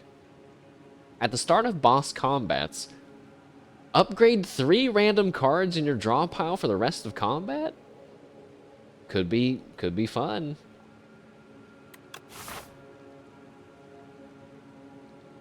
Alright, you know what, I'm just gonna pick. Let's just go. Asti! So Asti has 1 health. Asti absorbs all unblocked attack damage. What does that mean? But like, what happens if Asti gets hit by something and it kills him? Do I take the rest of the damage? Okay, I've been shrunken. Asti healed himself. I didn't know I was supposed to expect that to happen. Apparently that can happen. Apparently we can summon 5. Alright, I summoned 5. Oh, that gave him more health. Okay. So that last turn I defended, and Asti took only 1 point of damage. So I can summon again. Now he has even more health. Oh shit. And then, I mean, this might kill him. Or not. What? Wait a second. Oh, okay. I was reading this as 2 separate lines of damage. Like, he deals 18 damage, and then it deals an additional damage based on his health. But no, it's already factored in the additional damage, and it's only going to do 18. I get it. I understand. Poor Osti taking some damage there. But we're all good. We can defend, strike, just do 1 strike, because it's going to take forever to kill the beetle because he shrunk us. 13 damage. Boom. Osti deals 7 damage, add retain to a card in my hand. Deal 4 damage, put a card from your discard pile into my hand. Or just reap for 27 damage, and you get to keep it.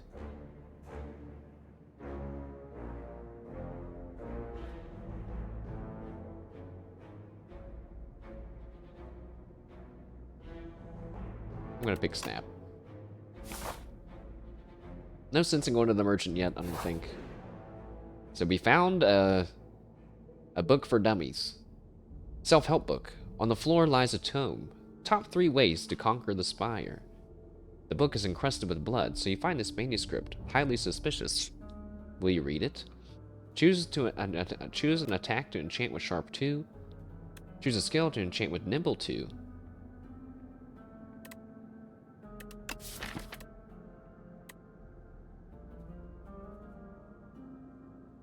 Oh, this isn't that exciting, I suppose. But I guess it's nice I get to pick the one that I want.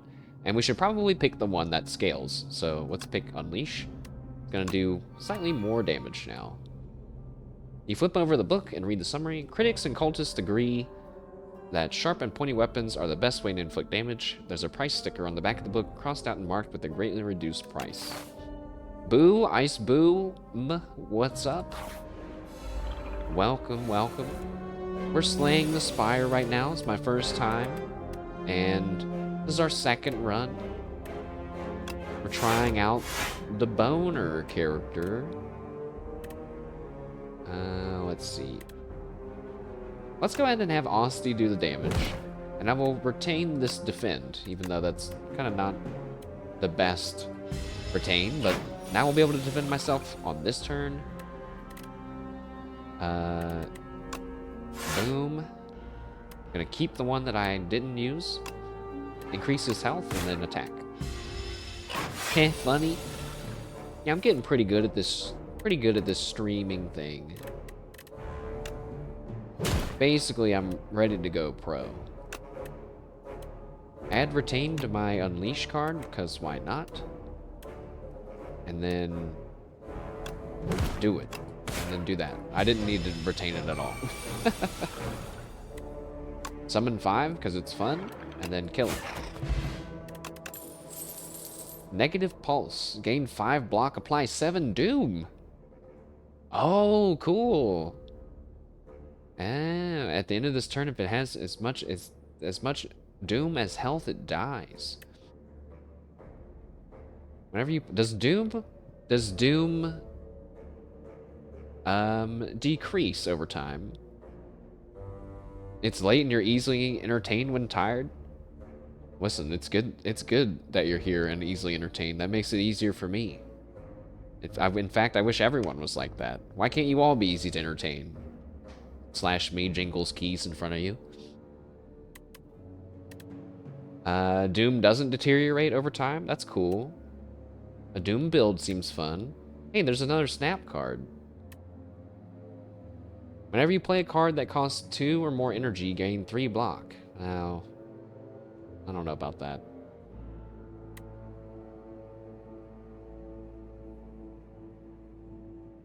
Keys! Ooh, jingle jingle! Let's take the Doom thing. The Doom thing seems cool. I'm just picking a direction. A worm?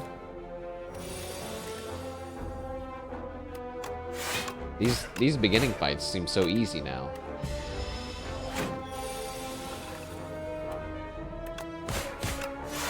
Look how fast I am. Alright, it's Doom time.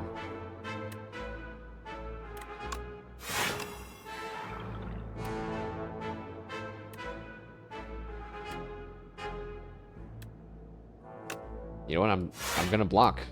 I don't want to take damage from this guy.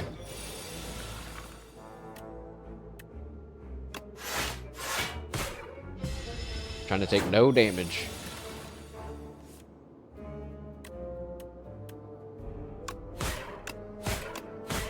And he's dead, right? The Doom? Oh shit! Oh my god! The Doom animation alone makes me really want to play a Doom build just to watch the enemies not just die, but like be sent to some horrible place.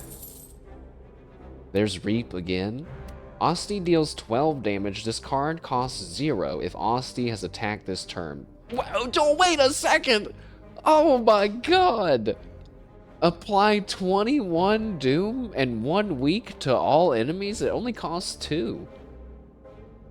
That's fucking crazy. Oh, and we're at a rest stop and we don't even need to heal. So we get to, I'm gonna upgrade this. No, maybe not. 26 Doom? I don't know. Let's look at the other ones. Gain 6 block and 11 Doom. Okay, the other ones, oh, maybe this one. The block plus Doom. Actually, yeah, I would rather upgrade the block plus Doom over than, because already 21 Doom is like a crazy amount. It's only 1 extra block, but it is a good amount of extra Doom. Alright, let's do it. I'm gonna do that one.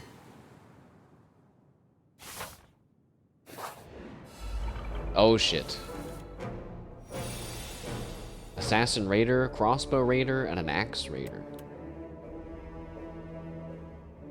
I just noticed it doesn't tell me who they're gonna attack. What happens if Asti dies? It's always me? Oh. So Asti is just a constant blocking person as well. Okay. We really don't want Asti to... Oh, wait a second. Now, wait a second. These enemies, their health is 19, 20, and 21. When I play this Doom card, do I not just win automatically?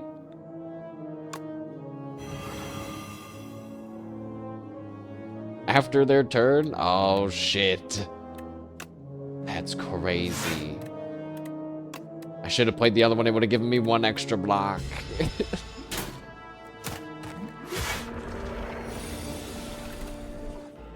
How come he didn't die? Oh.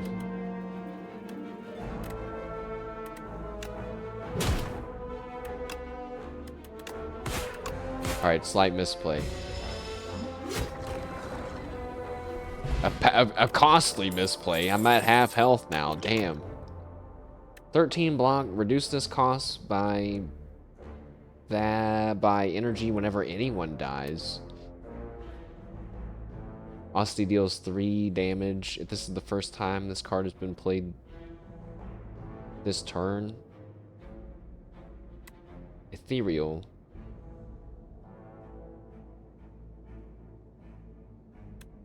I think this one. Is Asti gonna come back to life?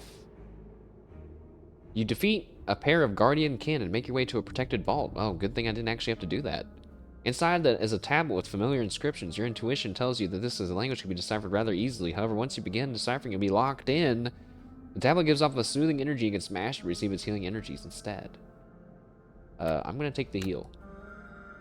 The tablet is smashed to bits. Energy expelled from the tablet and seeps into my body. Perfect timing for an elite. It's a statue. Uh-oh. I watched Northern Lion fight a statue earlier. When you play a card, this enemy receives 10% more damage from attacks this turn. Wait. When I play a card, the enemy receives 10% more damage from attacks. That seems good for me. Why is it called slow then? It's because he's slow? I don't understand.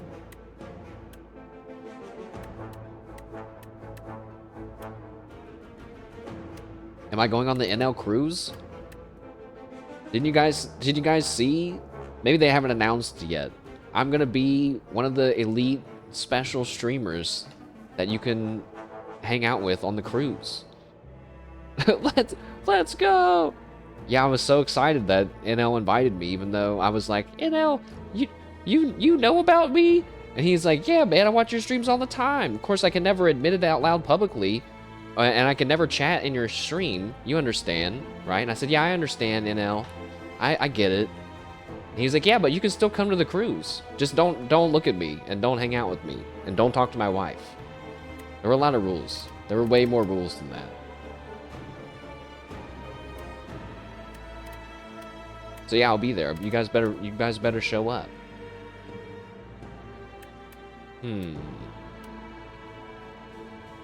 Does dealing damage with honesty give him health too? No.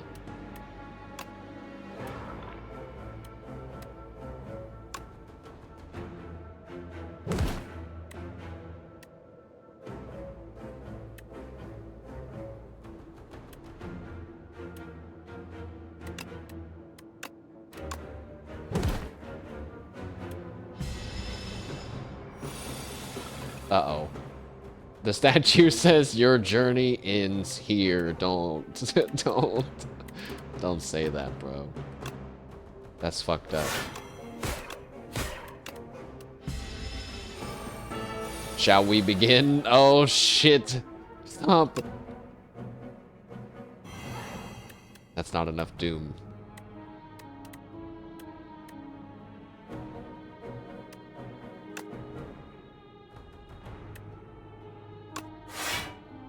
Ah, fuck. I don't know why I thought I could do 2 blocks.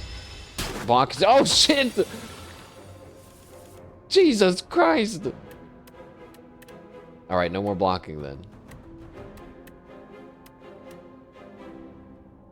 We should do this because it's gonna give us the slow and it's free to play. And then just we can only strike.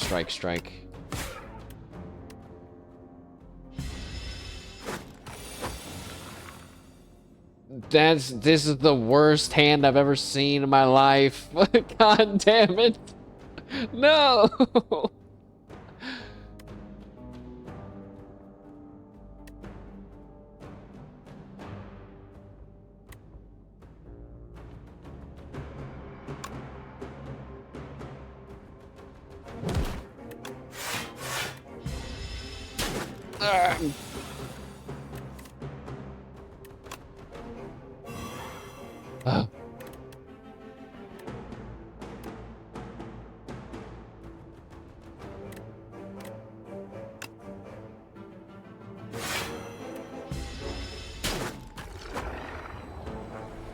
Well, that was painful.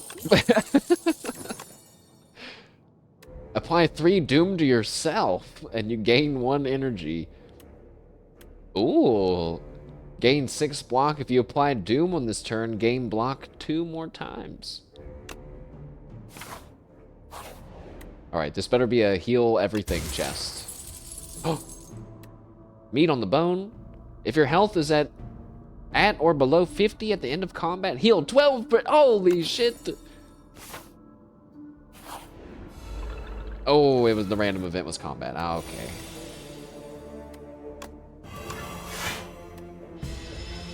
That Doom card, dude, that's crazy. Like, these guys are already basically half dead.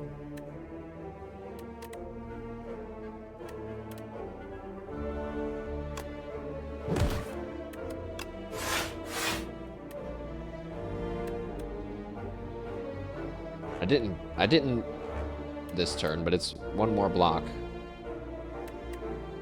I don't really need it though. I'm gonna play it anyway.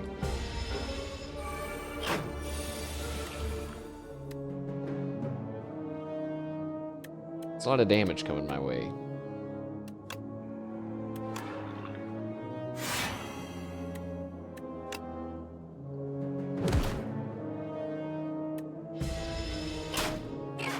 No! No!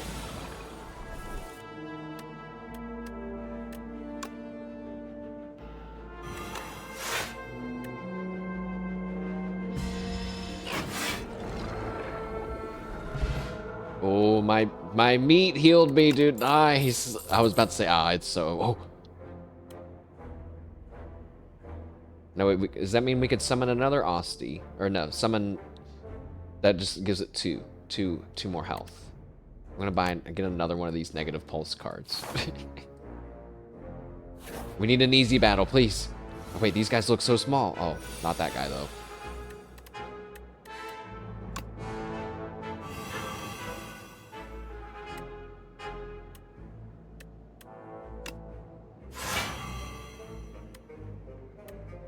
I mean, these guys are just dead. So I blocked it, and they are dead. They just get sent to hell, and there's nothing they can do about it. It's so satisfying.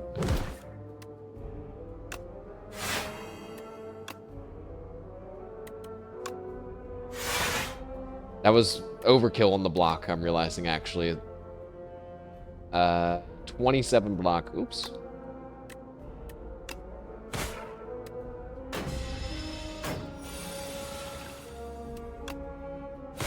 I win!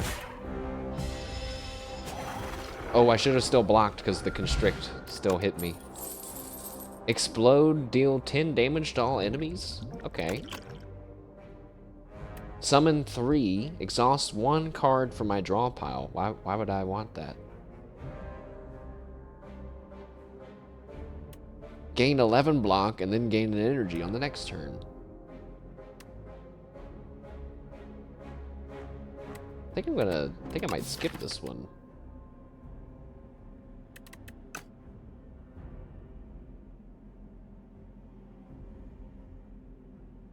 No, I'll take delay maybe. There's exhaust builds. Okay. Wonder what that could look like. I guess I will rest this time. Oh shit. I have to do another elite battle. What is that? A frog parasite. Upon dying, summon something. Oh. Good.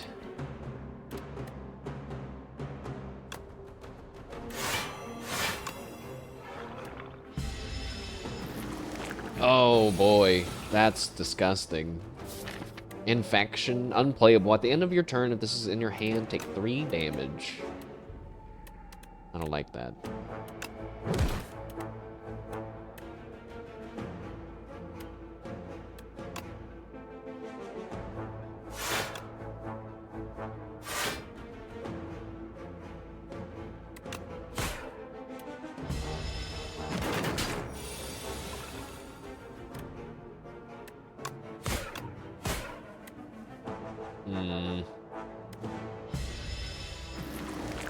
Gross.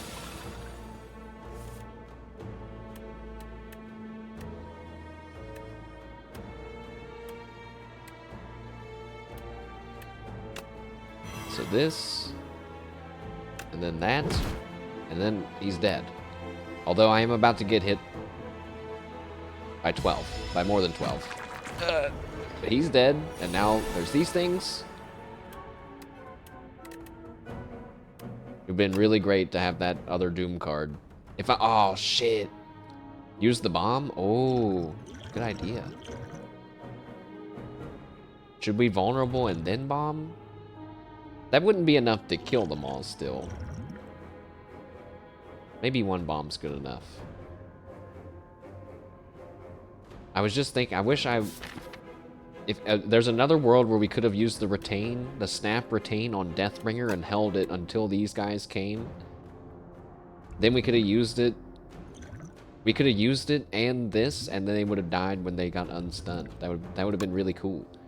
Wait, it sounds weird to drink the potion that's gonna cause explosive damage to my enemies, but I guess that's what I have to do. Even though I threw it. That doesn't make any sense. It's fine. We don't need to block anything. I don't even know if it matters which one I hit because I can't kill any of them. Oh wait, we should block, because I'm going to take some damage from the infection thing. So they're unstunned, and oh boy.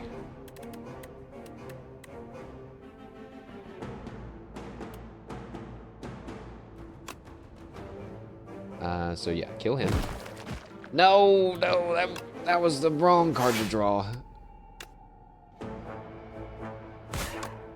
Okay, I think I'm getting away with no damage this turn. Block, block.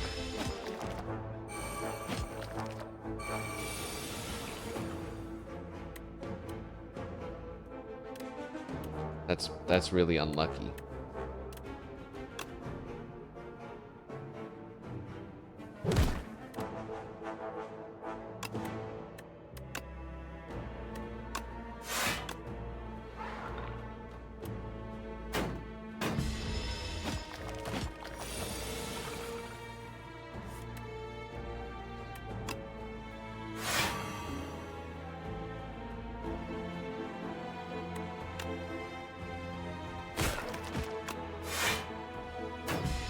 Okay, that wasn't too bad. Lucky Tonic. Gain 1 buffer. Prevent the next time you would lose HP. Holy crap. And then upon pickup, gain 2 more potion slots. That's perfect, because I just hit my max. Guys, there's another... there's another one of these. I mean, it might be overkill taking another one. But on the other hand, I'm doing it. I'm doing it. In the hopes that maybe we don't have to fight someone? It's a thing!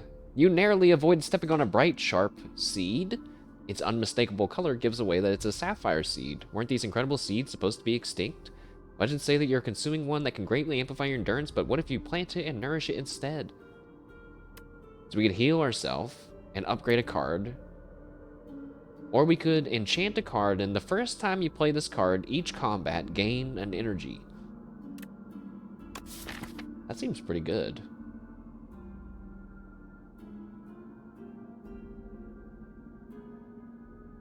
I'm tempted to put it on Fetch. The second one on Deathbringer? Oh, I guess if you think about it like that, then it's like it only costs 1. Which is good too. That's nice too.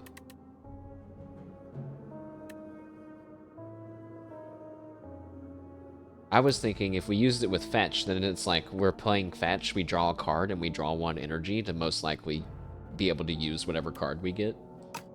It's good on any card. Well, if we're doing a Doom deck, you know, we should go all in on the Doom stuff as much as possible. The Fetch is also good. If Fetch was like innate, if any of these were innate, then it would be super. I think I would probably pick that.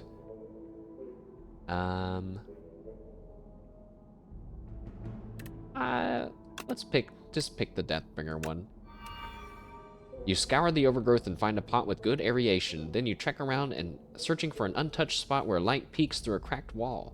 Carefully, you reinforce the pot with bark and vine just to camouflage it, fill it with loamy, nutrient-rich soil, and nestle the seed just beneath the surface. Finally, you gather dew from nearby plants and pour it over the soil. Grow big, little seed. Unknowingly, the sapphire seed attaches to you spiritually, thankful for your hard work. And we can rest. I think I'm gonna go ahead and rest. So we're at max health, or almost max health. On to the boss. And it's Argos, oh god. Ceremonial Beast. Well, nice to meet you, Ceremonial Beast. Prepare to be doomed.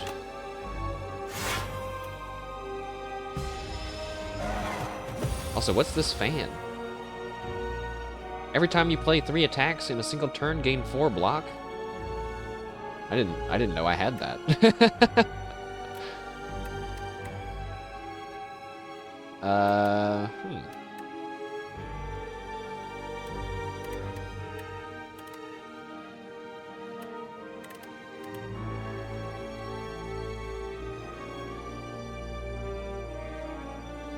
I don't want to use fetch, because I'm basically just going to use delay in Death's Door. So I can survive a turn. I have to fetch? It's free? But what if I would have drawn a card? What if I would have drawn a good card and then I couldn't have used it? That's why I didn't. Like, what if I would have drawn that Deathbringer and then I wouldn't have been able to use it, right? Guess we'll never know. Damn. Mashed potato flow 0 chat a +1 a million. You're so right. We'll never know. We got 1 extra energy, so I can... Oh, and I can actually get 1 back. So more Doom. Another Doom. Unleash, and then a Strike.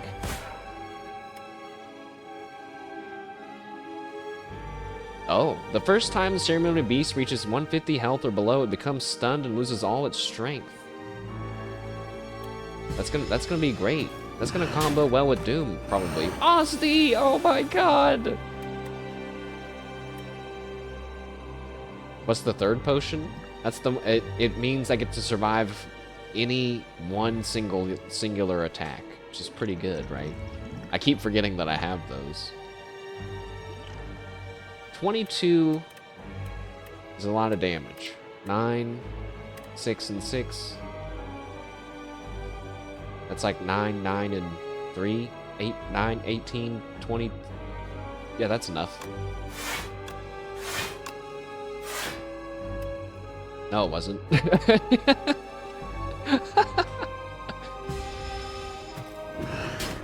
Oh, with Asti's death, I guess. No, Asti!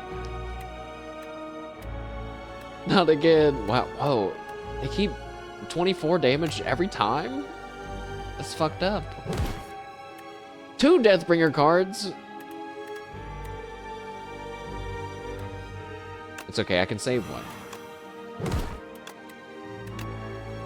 But I'm about to get hit by 18.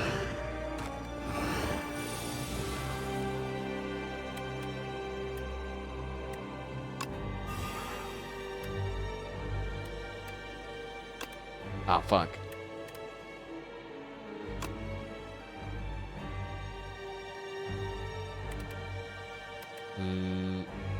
Use the potion? Which one? The energy potion? Okay, we could use the energy potion. And then we could... block. Wait, gain 2 energy. Okay, yeah. So this... and then that. And then on the next turn, we have another energy to maybe finally start attacking. Now that his Doom is up super high. Alright, now wait a second. Here we have... gain more block. And now, yeah, this is gold now, because I did the condition for it. So, more block. Now it's at 27. Which means we're good. We could just attack him if we wanted. I think we should. Since we haven't been attacking him. Actually, we can just defend anyway. So, I guess we're good this turn.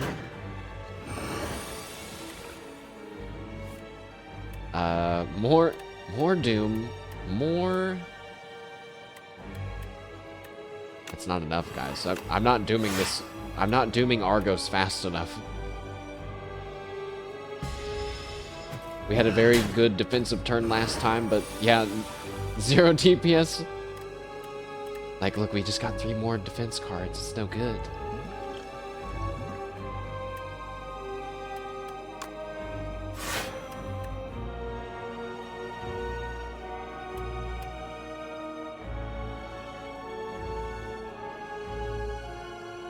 Now it has to reach 150. It's so far away from where we're at right now.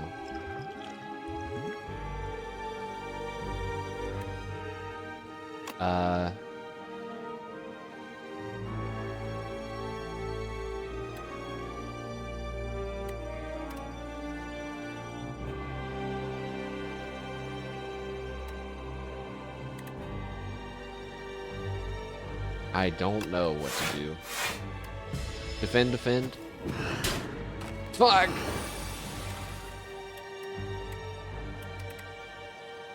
Uh-oh.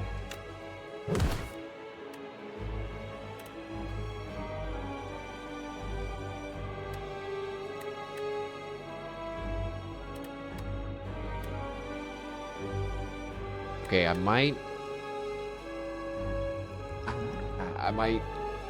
have to use my... So, snap to retain... No, wait.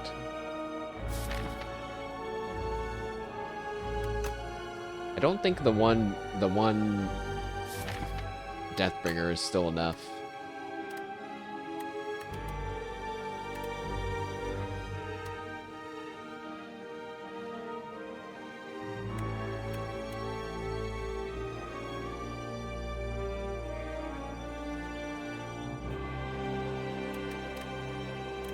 Okay, so snap, retain this one, and then strike, and drink my thing that lets me tank any one singular hit. And then I wasted one action point, and it might not have been the best turn. An attempt is being made.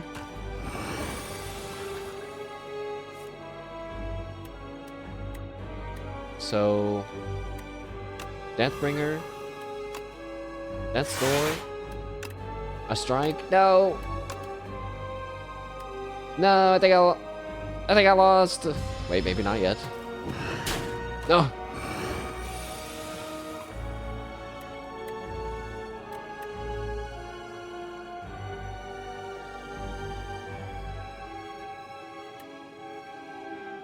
No, no.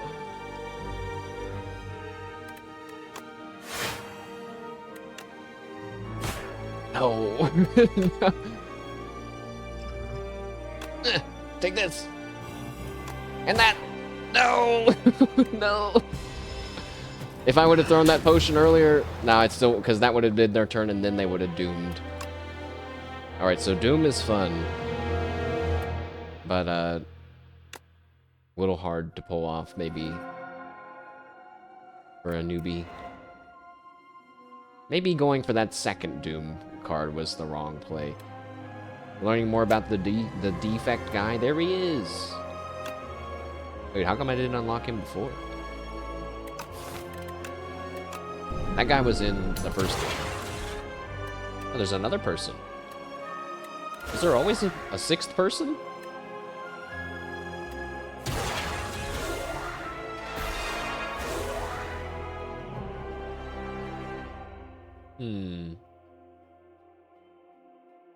He can't read?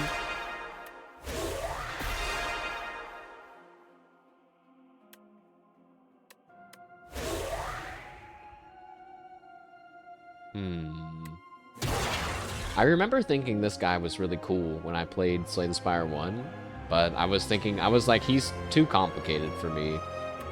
Asti is kind of fun, but I feel like the Regent has more, like, big brain combo potential. Let's do another Regent playthrough. There's Niao's Fury again. There's 150 gold, or... Wait, lose all gold, but choose one of 2 packs of cards to add to your deck. Okay. Yeah, what's a pack of cards? What does that mean? 3? That doesn't seem worth it at all. Glow, Cloak of Star. I don't know what those cards do. That's not fair. Oh, there we go.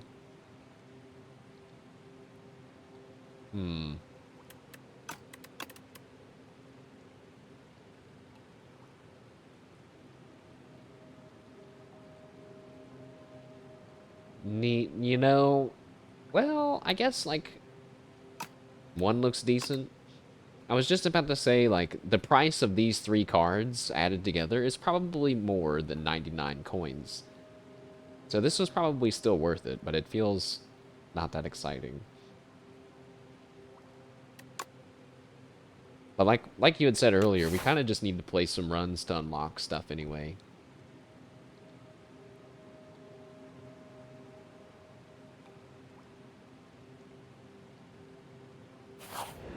I just picked a random direction.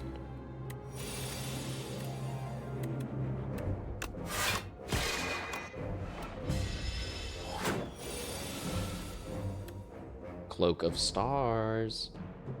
We don't need it though.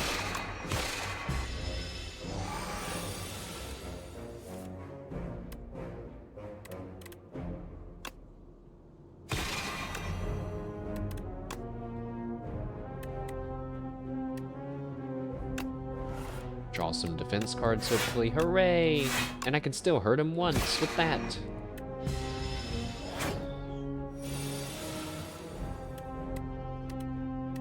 I don't see, I mean,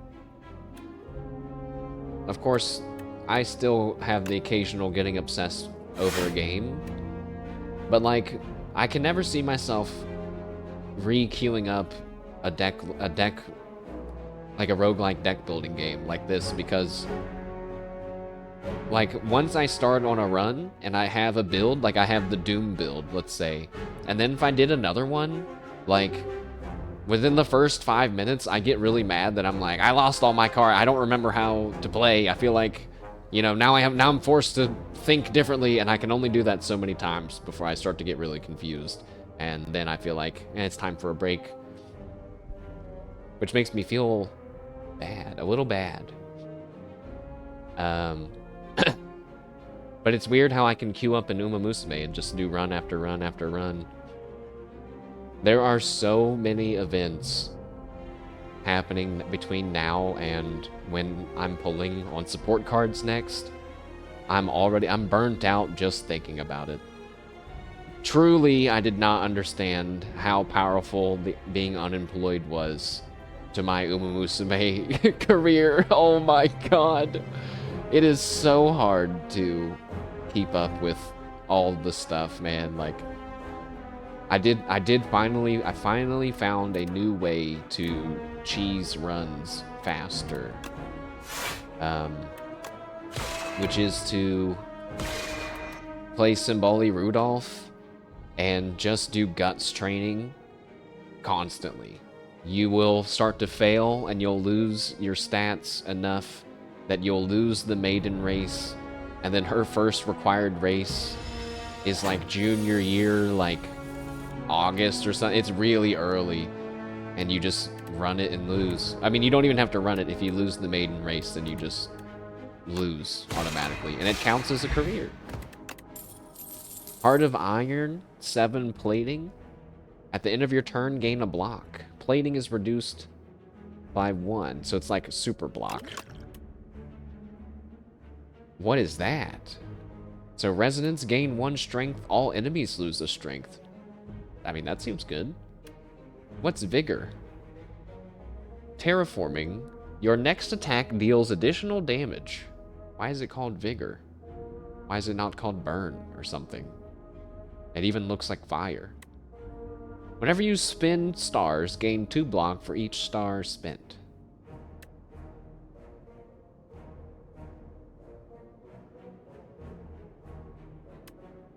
I think we'll go for Child of Stars again.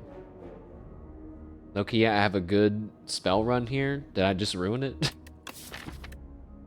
Hopefully not.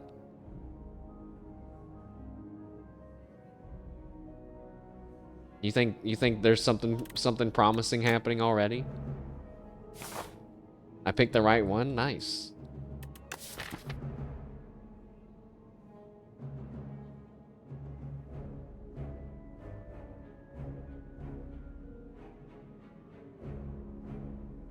Yeah, we'll see.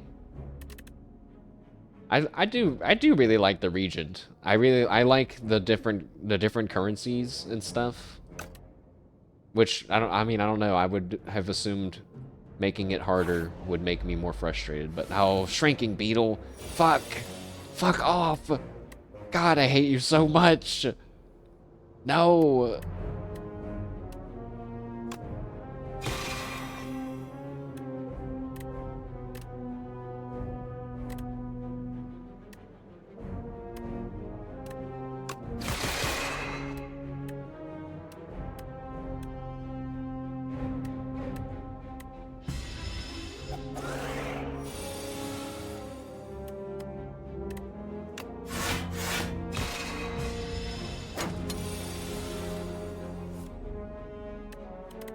Use Child of Stars. But wait, okay, but wait, it just does block, right? Whenever I spend stars, gain 2 block for each star spent. But he wasn't attacking me on that one turn, if I'm remembering right. I might be remembering wrong. For the rest of combat, oh, it is a power. Oh shit. I missed that. I thought it was just a skill. Okay. All right.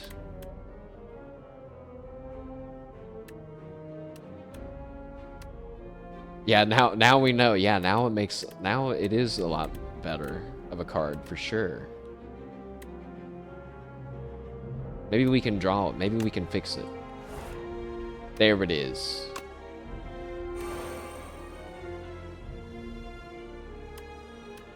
So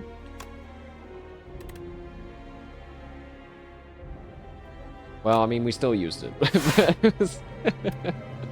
Oh wait, that card was free to use. It only cost 1 star. Oh shit. So yeah, I could play this and get 2 stars and for 4 block, or I could play this one for 5 block. 9, 10, 11, 12, 13. Look at that. Wait. No. No, I was wrong. It's you have to spin the star. Okay, well, slight misplay on that one. It was so close to being, like, really good, you know what I mean? Oh, shit. I said that, I was so confident. I was so sure that I was doing everything right.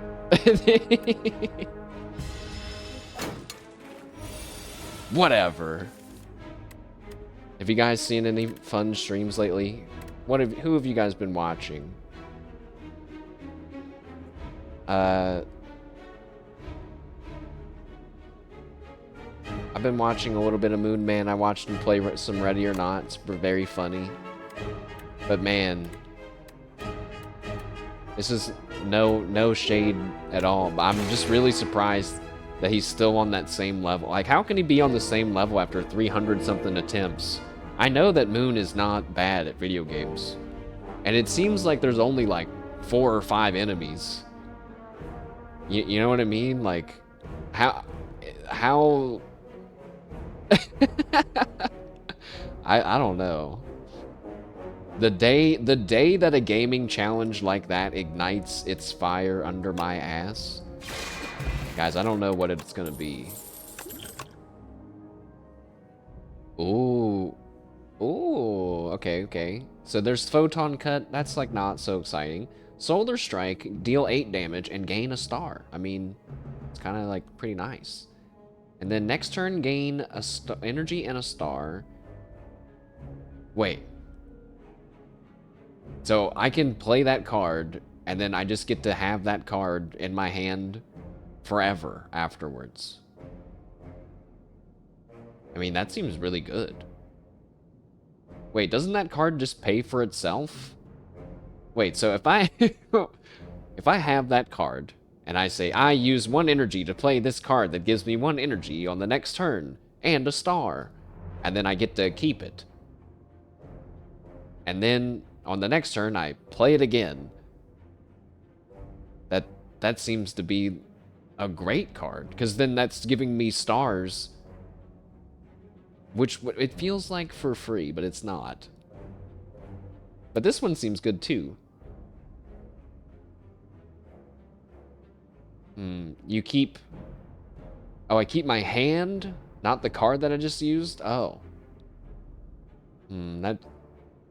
That's more confusing. I mean, I understand. But I'm trying to think. Is that useful?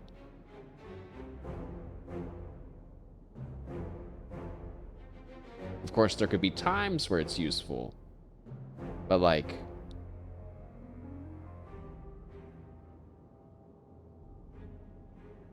How would I know when I want to retain my hand or not? And then there could be times where I want to get rid of my hand, but use that card. I'm going to pick the middle one.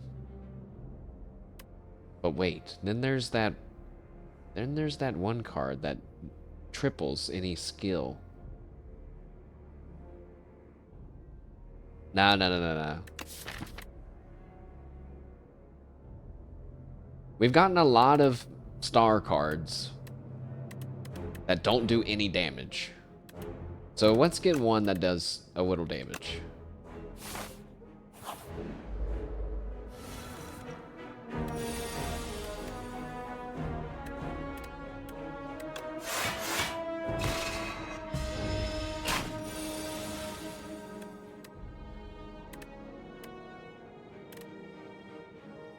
Yeah, this is cool. Now the star economy is great.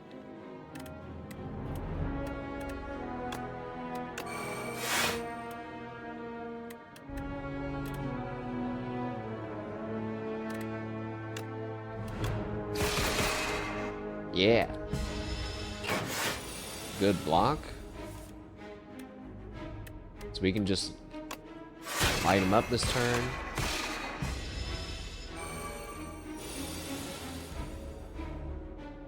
And then we should be able to kill him. Draw some cards. Play this. 3, 6, 9. Yes. Forge 6. Next turn, gain energy. No, maybe we won't forge this time. Let's see. Deal 6 damage 3 times. It's a simple kind of card. Apply 1 weak and 1 vulnerable. That was always really good in the first run that we did. Deal 6 damage 3 times. Why would we want to do that?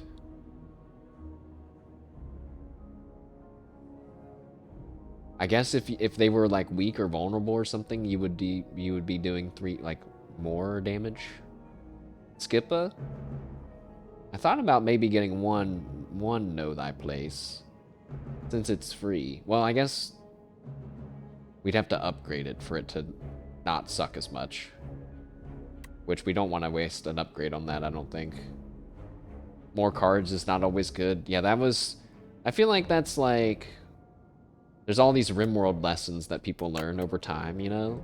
That's like a classic roguelike deck building genre lesson to learn, is that you actually want to have a pretty small deck.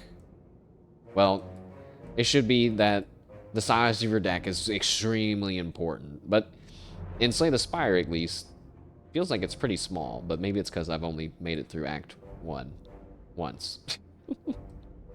52 coins, that's not exciting enough to warrant going to the store. Here's the thing again. This time, I'm gonna pick the blocking thing. Oh, I had to transform one of my cards? I didn't know that. Well, I guess I'm gonna transform my 1 block into a block that's 5 block, and then turns into 2 more 5 blocks on the preceding turns.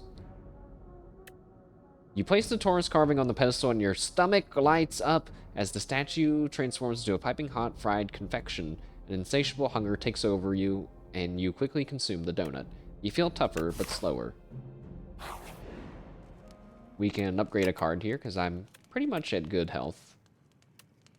So yeah, let's see.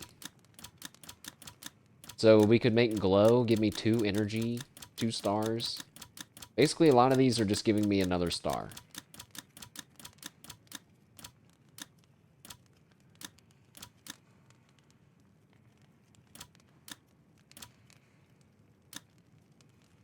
I think maybe glow plus would be good.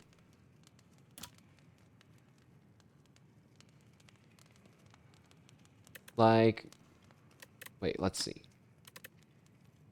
Or maybe Child of Stars.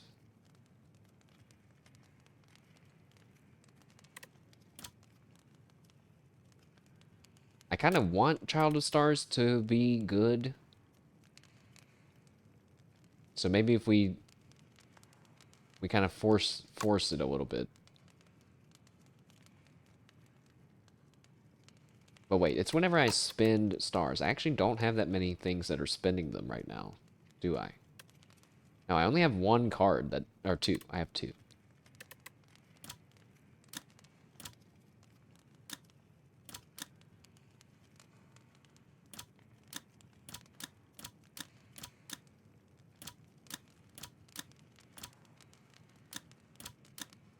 Hmm.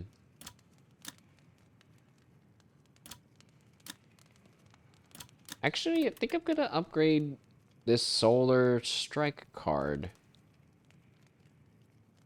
Nah, I'm just gonna make Child of Stars. Let's just hope that that ends up being worth it.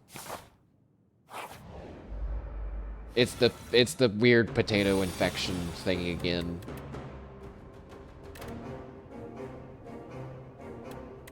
So he's not attacking me.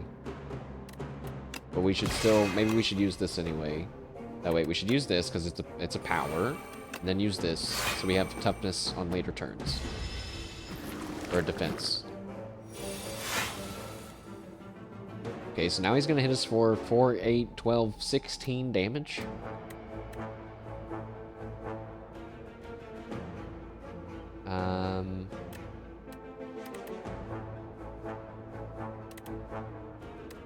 So we can use Cloak of Stars to get block, and then we're going to get block from Child of Stars. So now he's only going to hit us for 1. Use this to draw 2 cards.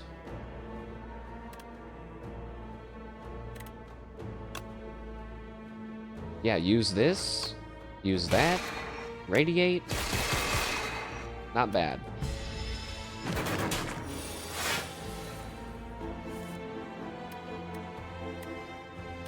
So we can use the glow. Actually, it would have been good to try to get that same combo we just did again, but I can't. Deal some damage and defend, because we have the... Oh, I didn't need to do that, because I already had some defense. Oops. Gotta remember to check my defense ahead of time. But now a lot of damage is coming, and there's nothing I can do about it. Fuck it.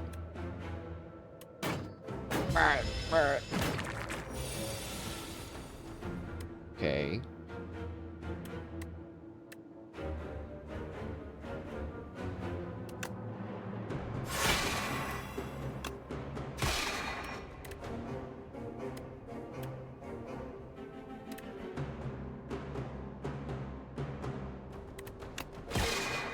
Oh.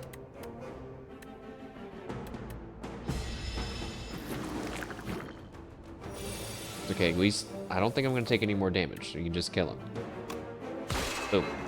Ah, shit. Wait, I forgot. No. Oh. Play this. And this, since to try to tank some of that.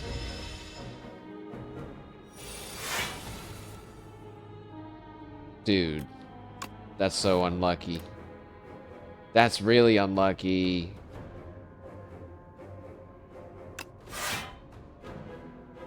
Potions?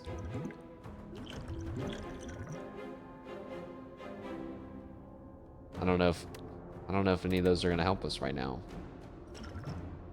This one, we don't need this one right now. Wait, we might. 3, 6, 12, 18 damage. I could get up to 15, but we need to fight some of them.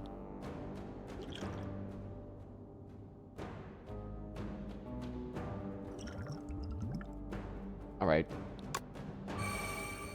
No need to hoard.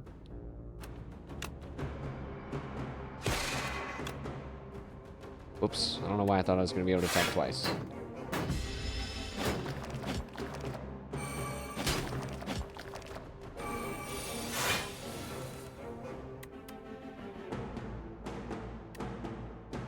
You can kill the one in the back.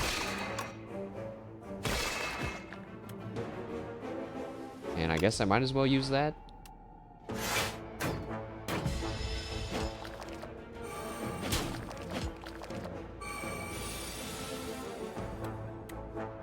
Dude.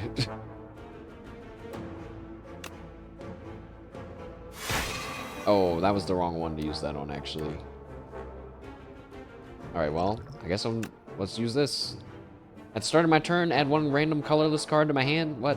Whenever I play Sovereign Blade, gain 6 block. No. If you play 5 or more cards in a turn, draw 1 card. What? None of these help me at all. I play this one. I guess I don't have any colorless cards. No, no.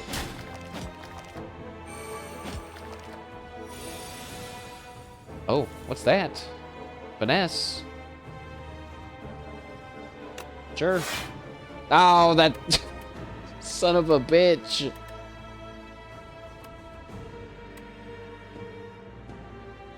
I'm afraid to draw more cards, bro.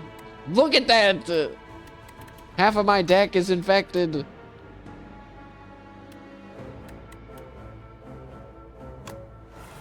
Fuck.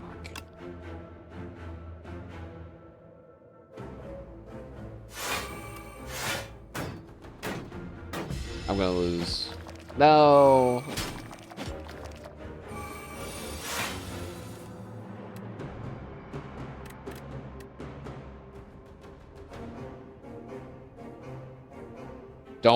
Don't do it to an infected card. You wouldn't do that to me, would you?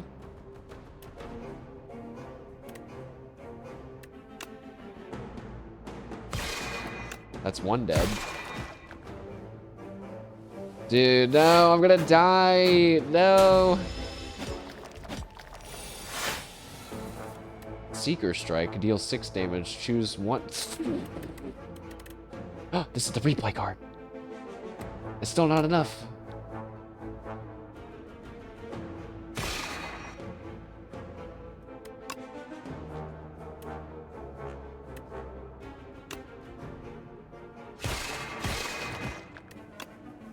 Wait, I think I'll lose.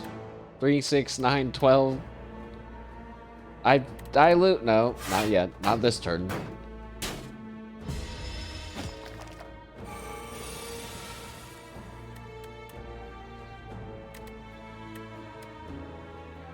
Dude.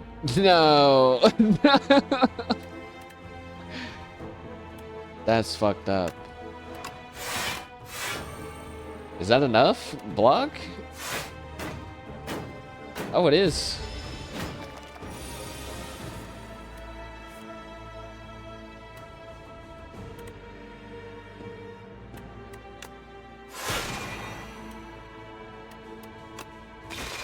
We got it. Not even, who was worried? Not me.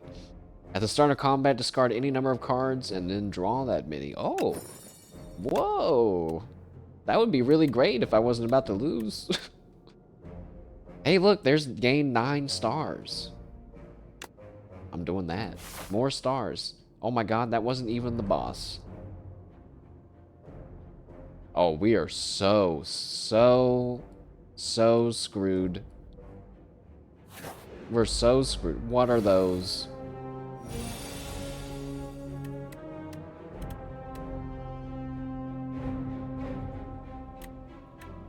Okay, well, they're all about to attack me.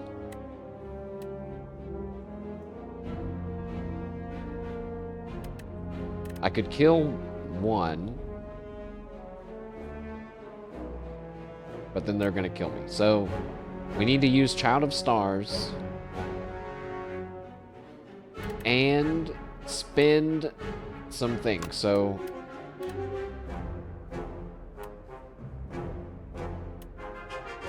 I have to get rid of these. Draw those.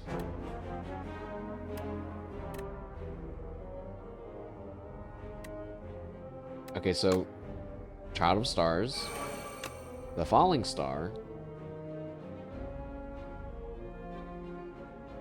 And him. He's doing the most damage. I just noticed that they're slippery. Oh, shit. It's so over.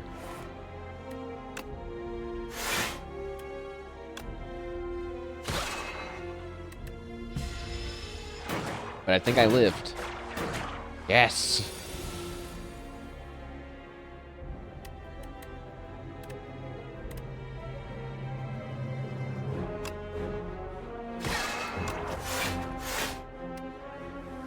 No, no.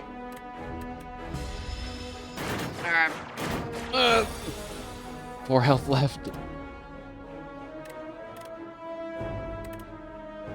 No, you son of a bitch! I could have won! No, I still would have lost, actually, because I was gonna... If I could have gotten this Radiate with the Venerate and the Royal Gamble, it would have did a poop ton of damage, but then they're slippery, so it wouldn't have mattered. No. Damn. Wait. No, I'm still alive. I haven't lost yet.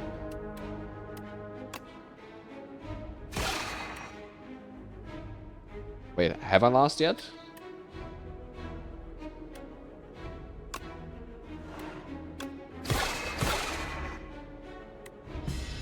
Not yet.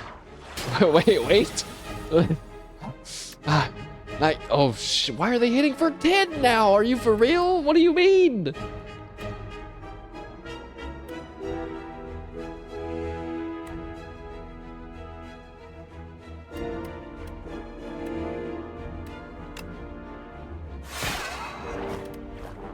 Oh, wait, I do win. Phew. Gain 7 block, gain 1 star. Please be an easy oh, it's something I've never seen before. So you know that means that we're totally fucked.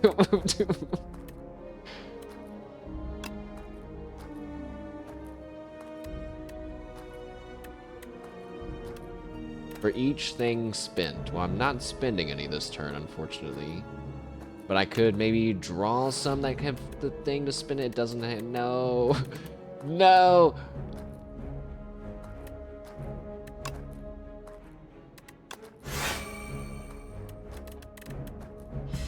It's over. Alright.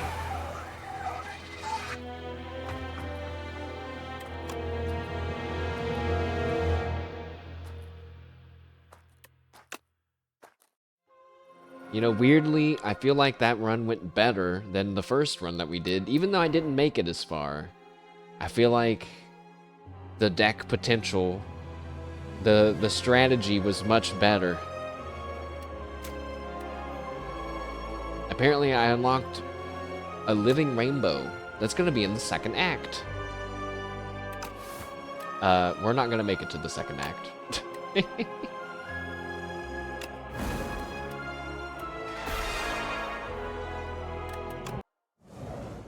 Let's do another one with the Regent. I like playing as the Regent.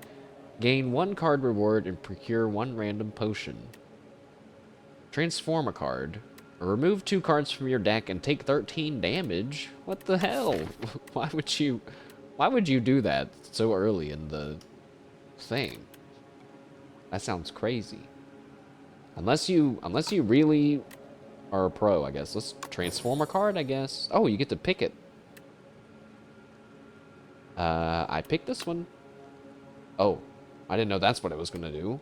Don't do that. Whoa, look at all these cards that it could be. I think we'll get rid of a strike instead. Does it actually, can I actually time it, I wonder? How many cards are there? I saw one that said Forge 30. I haven't seen it again yet. Oh, there it is. That's a lot of cards. Click. Hey, that's pretty good. That's just a straight, flat upgrade. We went from a strike to a rot in war, so it deals 1 extra damage and 5 forge. It's like not a sexy, exciting upgrade, but just a nice, solid upgrade.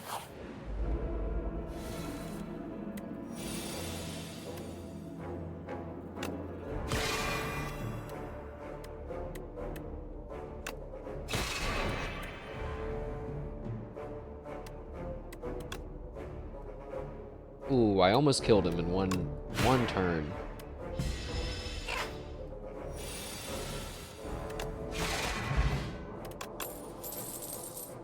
Ooh. Gain a star and then gain 3 stars. Or we could do Forge 10. Actually, I think I like this Forge 6, then get 1 energy. That sounds better. Maybe we'll do a forging thing this time. Let's try that instead. Although I think the other currency is more fun. Well, we can just kill him. He's just dead. Nice.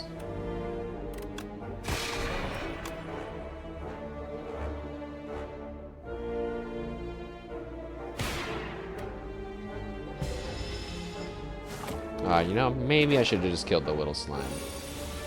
That's okay.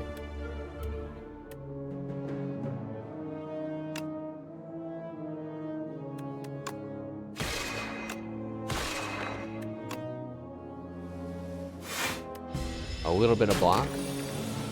That felt like not the best turn, but it's okay. Sadly, though, I have to defend... What's that? Oh, energy next turn?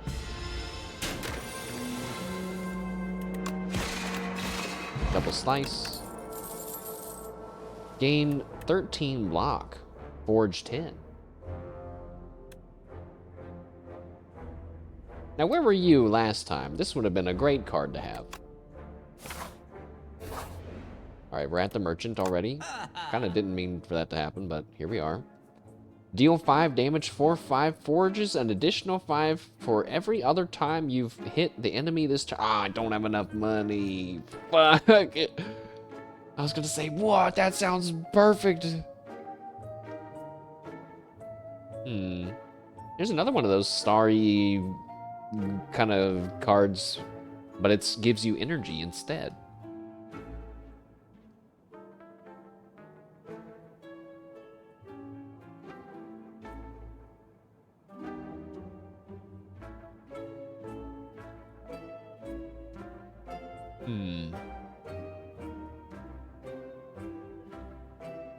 Well, this feels bad, like, I don't want to get any of this, actually. Actually, this could be good, because we always have 2 stars. Which means we should always be able to use that card at least once. Another event, this time we've never seen this one. Oh, this is a good one. Upon trudging, I accidentally read the things before I read the thing. Upon trudging through a thick underbrush and making it to a clearing, you are hit with an unplaceable nostalgia. A mix of floral scents, putrid decay, and something else entirely. The scent grows stronger with each step, and as you feel as though the world around you is warping and twisting. Overcome with the sense of shifting chaos, you begin to lose your sense of self. You transform a card or upgrade a card. It's probably upgrade.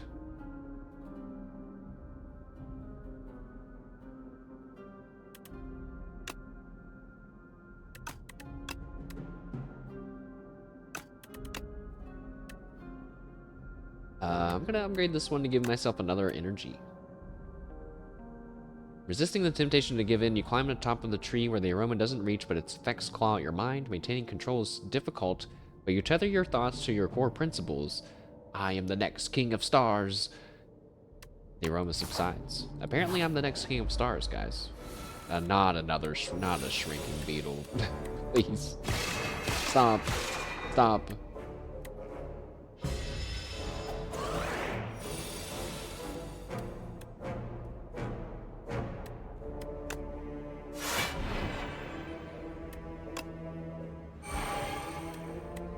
Oh, you're so screwed, shrinking beetle. Next turn. Take this, Sovereign Blade. That's the fastest we've ever killed a shrinking beetle. Clearly, I'm getting better at the game. When you create a card, gain 3 block. When you create a card, is that something that I can do? I didn't know that. Like forging a card?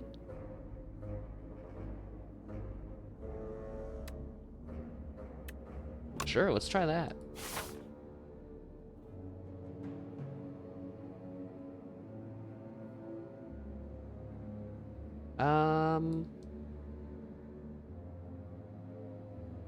Let's do another battle.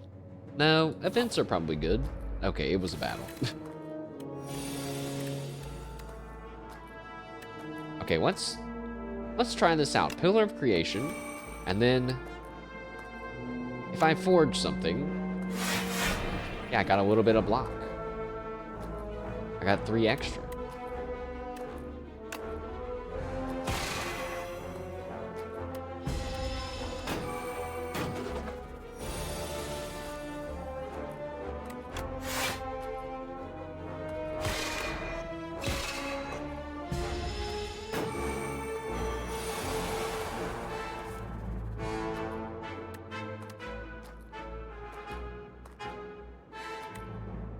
Okay.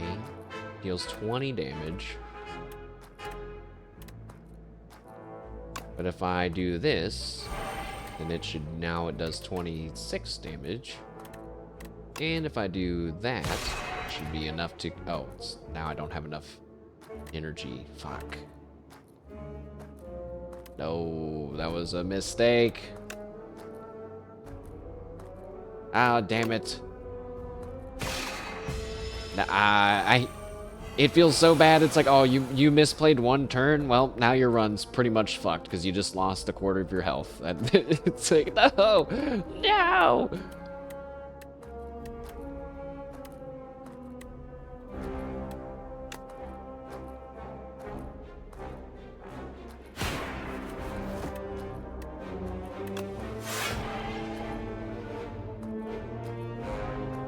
I thought that meant I might get another sword, but it did not.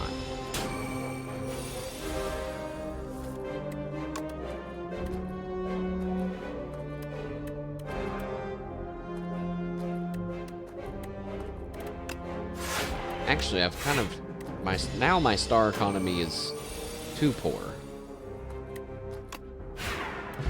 But my Sovereign Blade just did 50-something damage, and that was awesome.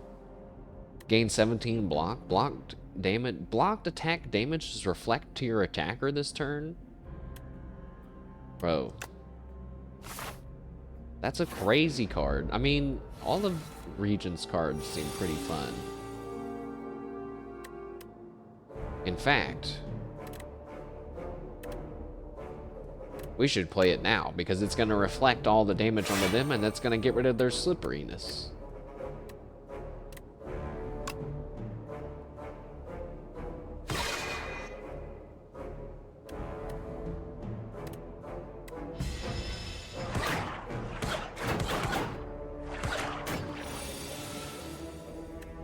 Nice. But now I don't have enough to kill them.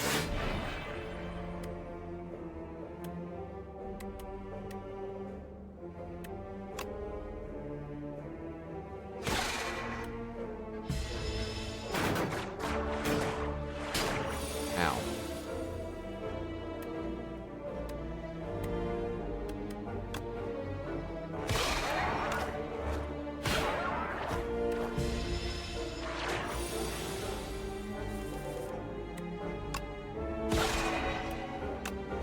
Okay, that wasn't that bad. Oh, Blessing of the Forge upgrades all of your cards for the rest of the combat. All the cards in my hand. I got this one last time. I'm not actually sure how good it is, but it's shining in gold, so I'm gonna click it. Rest up. I hate resting so much. Treasure chest. A pillow. When you rest, gain an additional health. Okay, well, now I enjoy resting slightly more. An elite? Oh, it's the statue. We're so fucking dead. We're so dead. I'm so dead.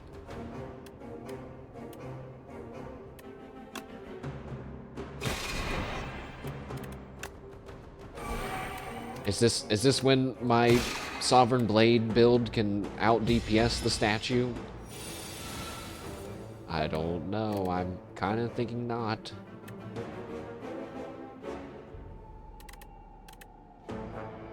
If only this reflect damage thing would have drawn on the next turn.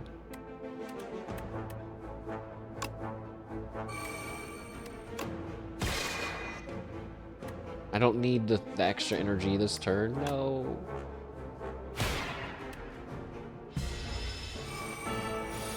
Oh, here he comes. Bundle of Joy, help me. Jack of all trades. Put a skill from my draw pile into my hand. It's just a defense card. It's not going to help any. Deal 7 damage, gain block equal to damage dealt. Or I could play this one and hope that it gives me a better random colorless card. Flash of Steel, deal 5 damage, draw a card. You know what? I'm doing it. I get that defense card.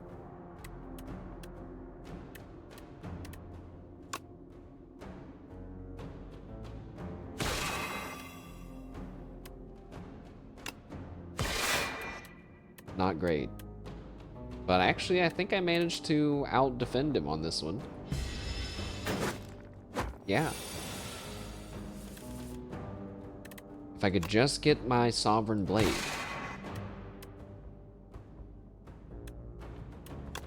Which we did. Still didn't get it. Oh, okay. Now we're getting in trouble.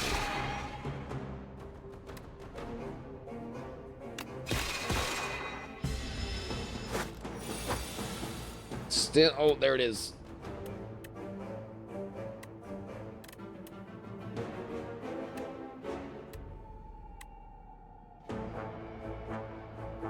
Uh-oh. I can't kill him.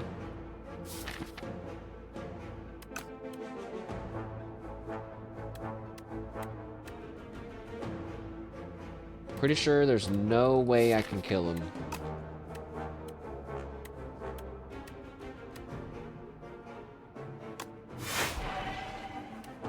If I block, is that enough to keep me alive?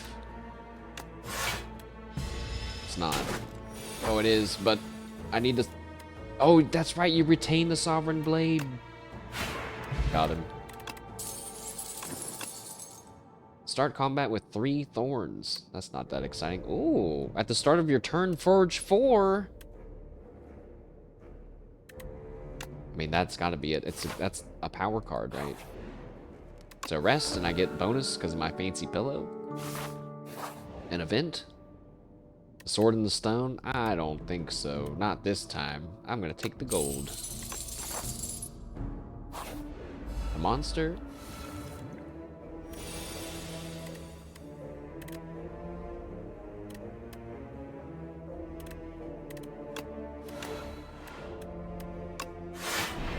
I did not need to do that.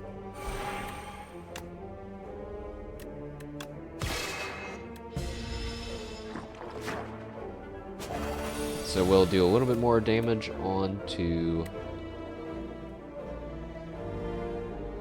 Actually, we'll do the reflect.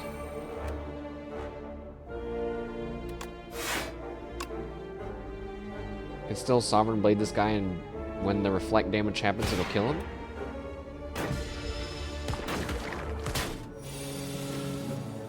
Reflect is pretty nice. I don't have enough stars, my character says.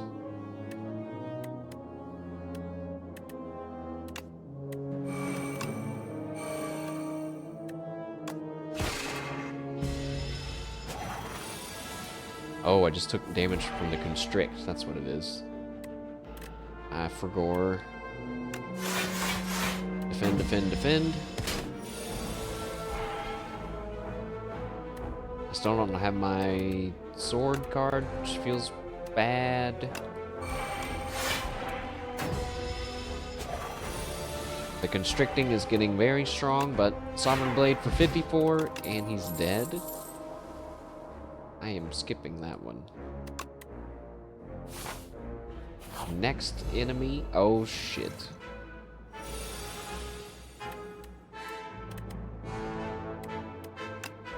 I don't think... Now I feel like I don't have enough defense.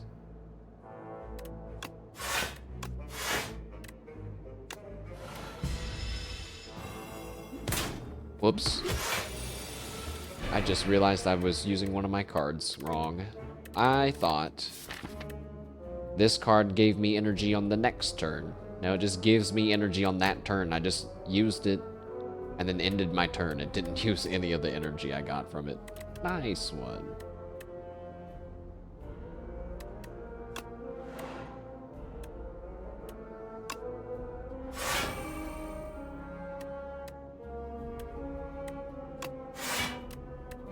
Okay, we're gonna reflect some damage back onto these guys. It actually killed one of them.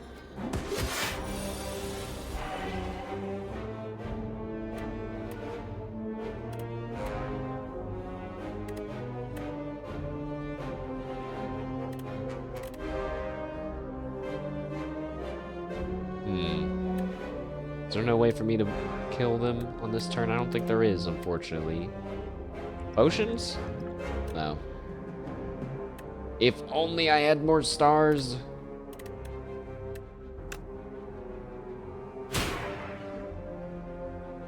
Oh, did he have defense? He must have. That was an even bigger misplay.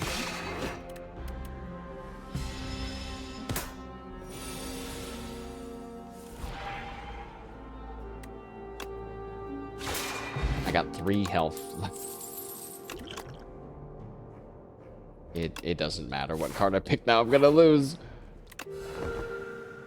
Well, I got back to like 50 health, 50% health now. Who are these guys? Kin follower and kin priests. Okay.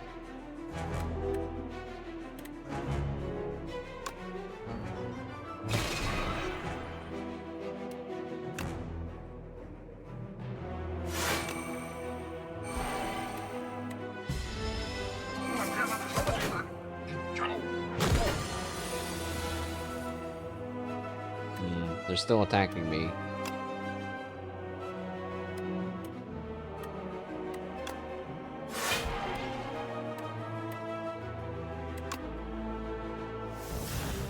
Let's hope these random cards help. Next turn, gain block equal to my current block. Every time I play 5 cards in a single turn, deal a bunch of damage. Well, I might as well do that.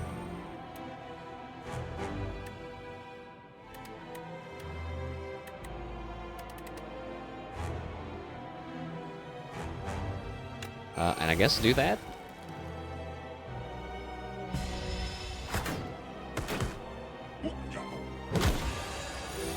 So now I have 9 block again. It's not nearly enough.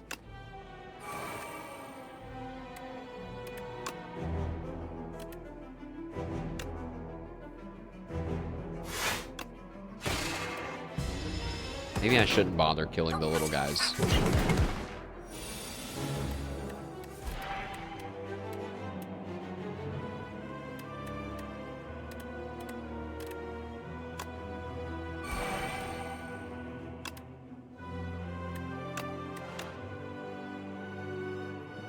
Ah, shit.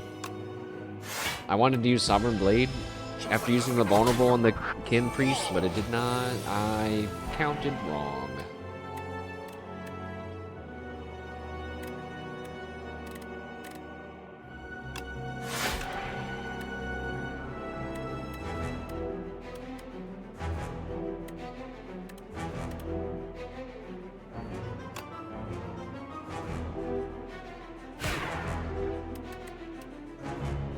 I think this run is over. The reflect defense spell's really good, but since I was focusing so much on the forge cards, I don't have enough star cards to fuel it properly. Also, I'm not sure how I should have tried to been killing this guy. But even if I would have tried to kill the minions first, I don't think it would have happened. But we unlocked a new thing.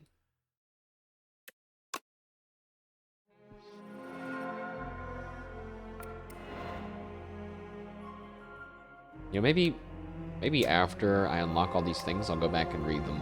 Because there's like no point in me trying to understand the lore of the game when it's being given to me in literal randomized sections.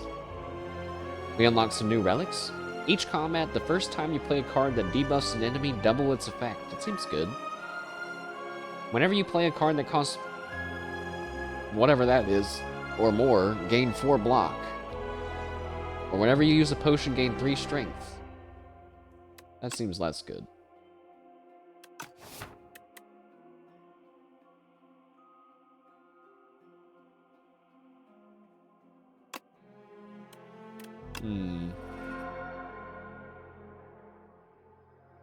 Does it tell you?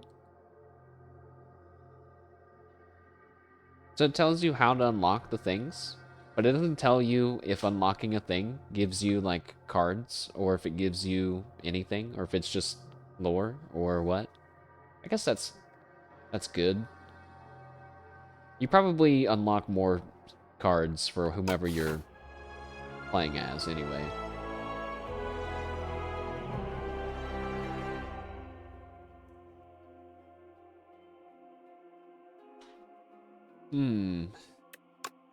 Is there a way to just look at... Yeah.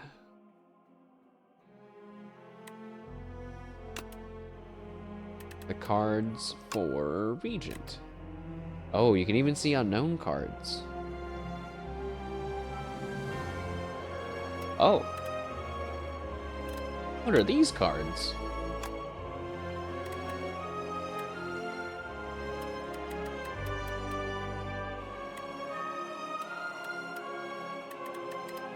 So actually, like, we've kind of unlocked half, maybe about half of the Regent's cards.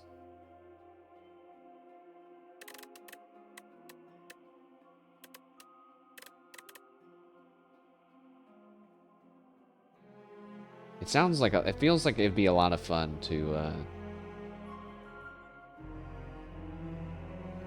figure out how to get good as Regent. But you know, I was kind of thinking he was the minion guy, and he's kind of not. He has this one card. But like, let's say you had this. Maybe having that is not bad, in case you get like those slime cards or the wounds or whatever. But like maybe you don't incorporate it into your build. Maybe it's not like a main part of your build. This card. 21 block. 3 stars, 1 energy though. A little expensive. But you basically can always use it at least once. Per fight.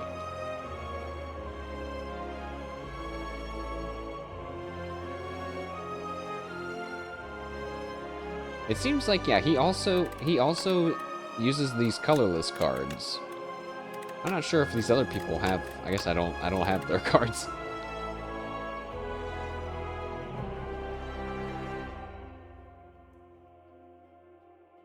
The colorless cards feel like a trap. Because, like, they're kind of random and fun, but I'm not really sure that they're that good. Cards granted by the ancients. Oh.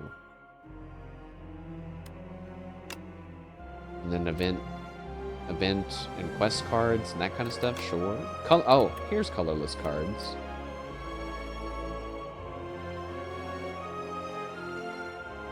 I mean, I guess some of them are really obscenely good, like Hidden Gem is really good.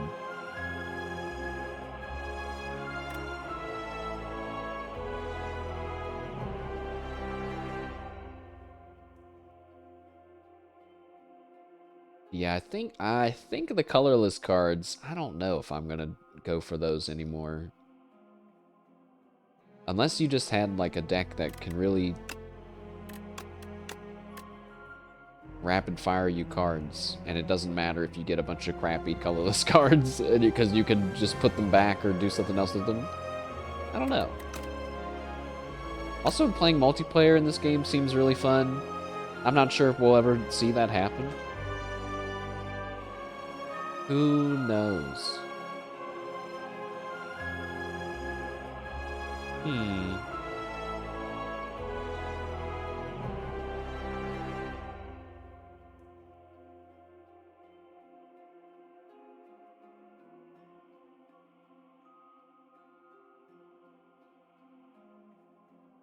Well, I think maybe we'll just chill for a little bit now. I kind of want to do another run, but also I'm kind of feeling like satisfied. The music is kind of intense though.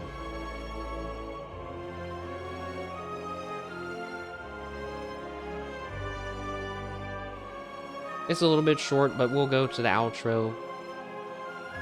Let's go.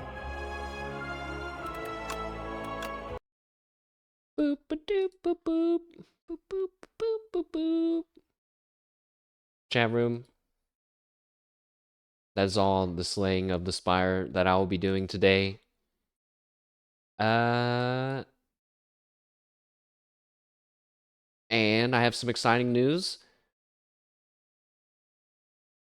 As is typical on the channel, that I share news and updates at the end of the stream, which is supposed to happen at the beginning of the stream. I'm just too awkward to try to yap at the beginning of the stream. Pregnant? You guys stop ruining my announcements. What the fuck? This was my big moment, and you just stole it from me. No, I'm not. I'm not pregnant. I'm not pregnant.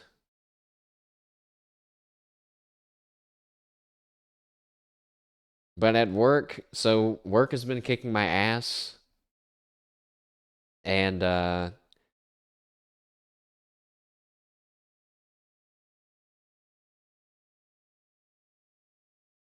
I already don't like how I started this. Basically, I got this job working in the electronics store recently, and there are genuinely many parts that I enjoy about it. But I think the thing that it's teaching me, and you'll probably roll your eyes, it's just teaching me how valuable my time is.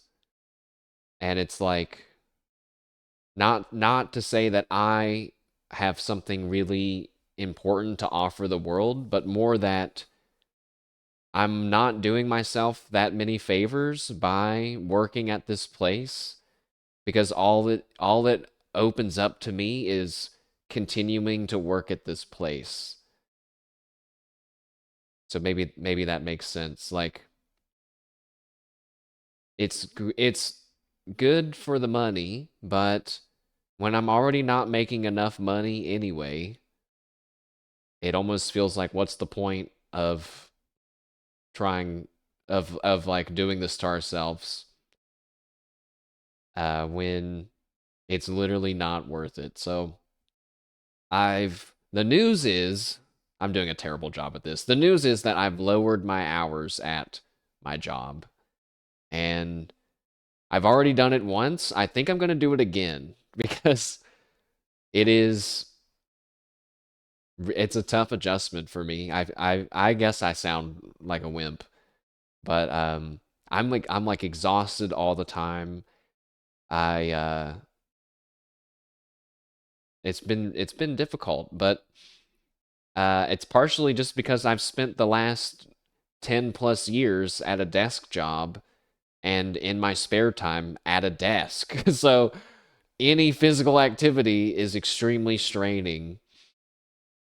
And the reason why I kind of have stopped trying to tough it out was because the other day when I was at work and I just felt so sick and I felt so bad. Like I ended up leaving work early and just went back home and slept for like the next day and a half.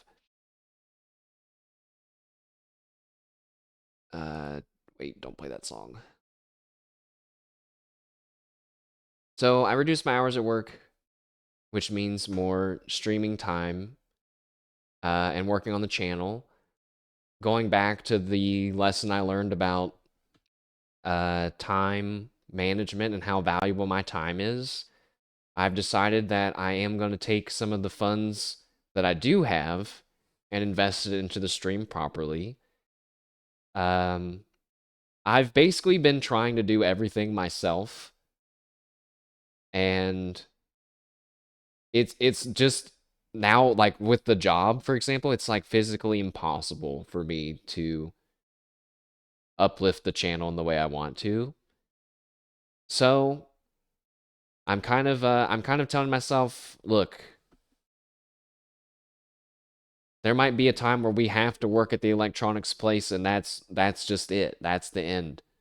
But for right now, I still have a small closing window of opportunity that maybe I need to throw what I got at it and go for it. But I understand what I'm saying, about wanting to be a streamer, that's crazy talk. But nothing else interests me at all. I really want to do it. Have I been looking for remote work? Not recently. But because the plan wasn't to resume remote work, the plan was to work electronics and I don't know, just like see how that went. It's been about a month now. Um, and like weirdly today I was thinking I was supposed to go into work today, but I called off because I was like I don't think I'm at 100%.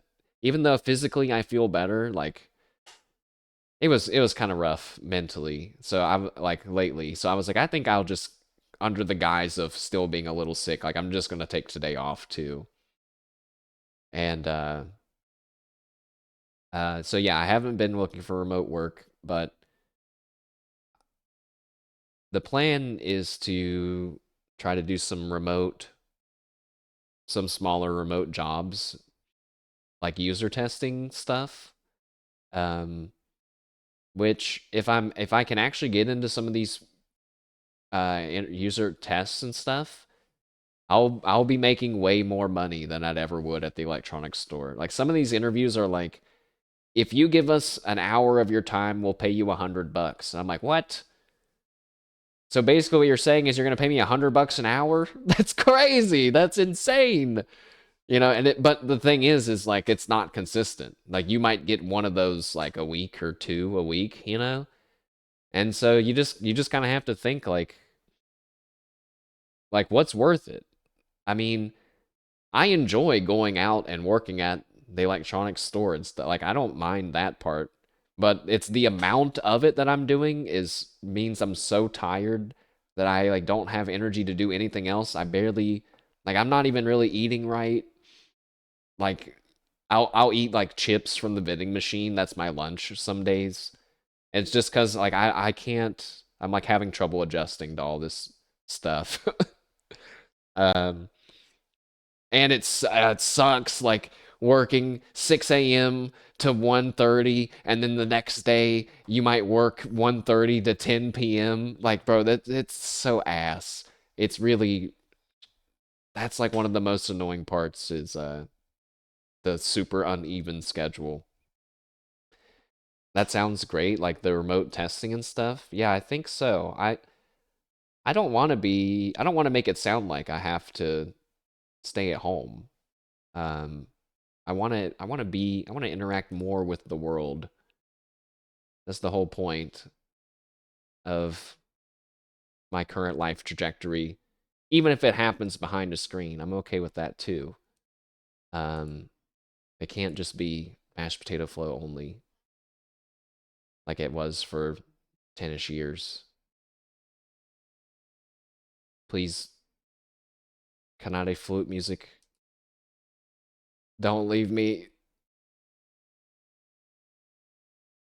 But anyways, hours got reduced at work. Probably gonna reduce them some more, which means I get to refocus on the stream. I'm gonna start commissioning people to do things for the stream. I don't get too excited. Don't think that that means anything is gonna happen within the next few months, because my guess is it's gonna take a month or two to get all that going, and then another month or two for them to actually do the work. YouTube is totally fucking crashed. I can't explain to you the roiling rage inferno that is in my heart right now. I fucking hate. Why does this shit happen only when I'm streaming? Why? And it's just fucking empty. It's just the. Oh my god. It's it's frozen. It's just frozen. This shit is so. It's so angering. It's not because it's like, it doesn't work. It's because I feel super awkward talking with no music. I don't care if it's dorky flute music. Phew. Anyways, yeah, I don't know, guys. What do you? I'd love to hear your thoughts. Of course, I don't really expect people to have that deep of thoughts about my life, but this is the channel and the stream, and the chat is important. So at the same time, I am always curious what you guys have to say.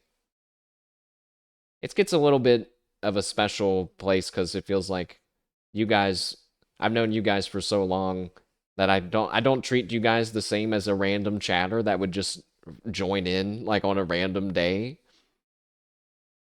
But but yeah, I don't know. Don't ever feel like you can't say something to me. If you do feel that way, you can probably still say it to me in a DM. Keep looking for a better job. I gotta be, I mean, one thing I really love about this one is like when I clock out, I am done. Like I don't have to think or be stressed about anything. Even though I am, there have been many times I've left and been like, ah shit, I didn't finish what I was supposed to finish today. But like the after that's happened like 5 or 6 times and nothing bad happened, it's like, oh, yeah, it's just different here. It's just different. Like but it's nice. Like it's nice to be able to turn off after work's done. That's not something I've been able to do before, which is like my own personal issue, not related, not necessarily related to the industry that I worked in.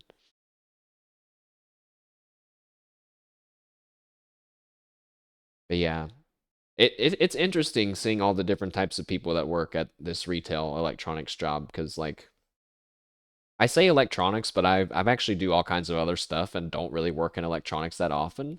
In fact, I get the most angry when I have to work in electronics because you get people that come up to you and they say, "Hey man, I'm looking for a cord that I can use to plug my phone into my car." And I'm like, "Bro, that's not enough fucking information. That's not enough literally, I could be a world-class genius and I would not they wouldn't know from what you just said, they wouldn't know what to give you. That's not enough. You saw Critical doing a bit on Nito. Why are people buying that? I had guys. You have to give me credit for this, for being the mature adult in this situation. This this and have you guys ever heard of like the Zoomer stare or whatever it's called? Like like the younger generation that they'll just stare at you because they don't know how to interact with people in real life. Maybe you've heard of something similar to that. Well, I experienced it, and it's definitely real.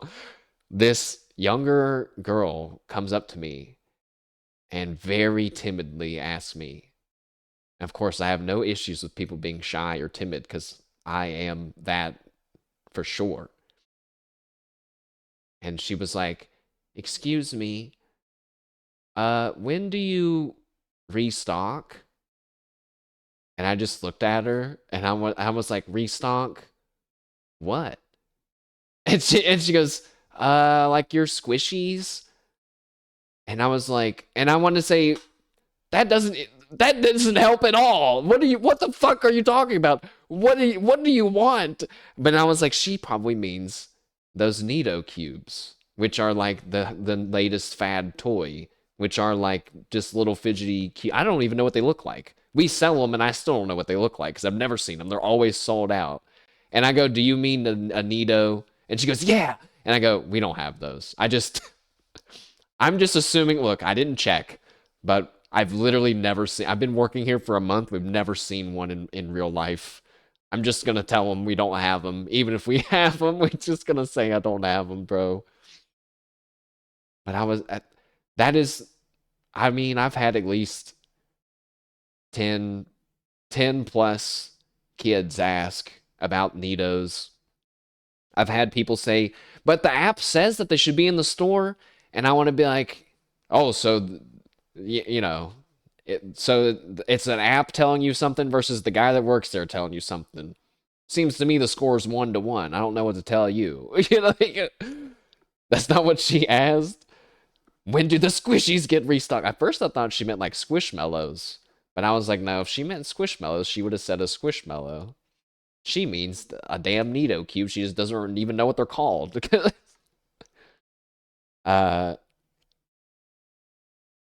I found when I was stalking stuff, I found a really, really old pack of One Piece cards, and I was like, oh shit. What if these One Piece cards are from like a no longer printed batch and they're super omega expensive? And I was like, nah. I just put them on the shelf. I was like, whatever, I don't care. The thought, dude, my inner demon is whispering on my shoulders. It doesn't as much anymore, but when I first started, I went to the back stock room and I was like, bro, there's just like there's like thousands, tens of thousands of dollars just right here. And the only thing that's stopping me is one shitty security camera that probably doesn't even work. And I'm like, don't do it. Don't do it, mashed potato flow. We have left that life behind. Don't don't do it, bro. Don't fuck up your life for Pokopia or something, okay? But man, when I'm holding that shit in my hands and I'm like, this shit, it's tempting. Have you seen Riftbound packs? I have not.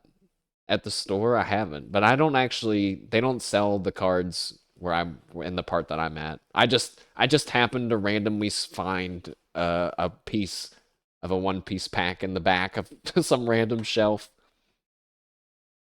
Honestly, most of the stocking stuff I do is for babies, like baby diapers. Guys, there are so many products for babies that I like. The older I get, the more sure that I'm completely unfit to ever raise a child. What do you mean there's dermal hair brushes for babies? What does that even mean? Why do babies need special baby hair brushes for their baby hair? That sounds crazy. Uh what do you mean there's like special nipple lotion? I didn't know that. I've stocked nipple lotion and now I'm aware of its existence and now you are too. There's all kinds of stuff.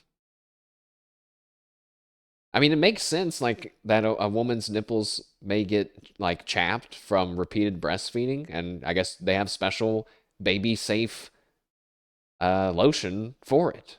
Sure, you know what I mean. I'm like, it's not like I'm not mature enough to handle that discussion, but it's more like, bro, there's just a whole world of stuff out there. You know, that's like that. There's a whole world, like people are living whole lives like you don't even can't even fathom. You know, it's like yeah, like that.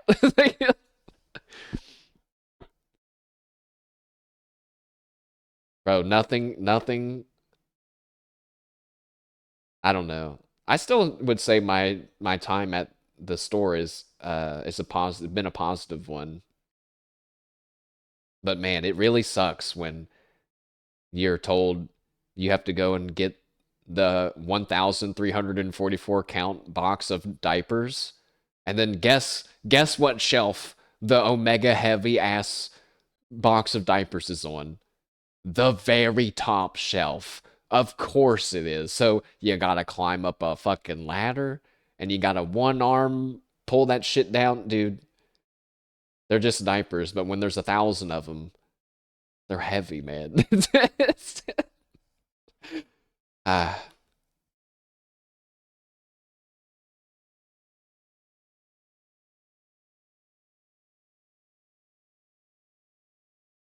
I keep thinking about buying Pokopia, but I think I'd actually rather play Pokemon Champions. I spared you guys from Pokemon Champions today.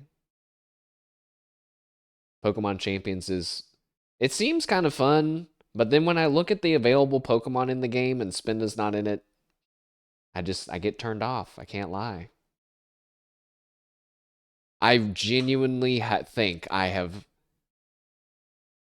come up with a way to make Spinda semi-competitively viable, and it is because of a newly released Pokemon.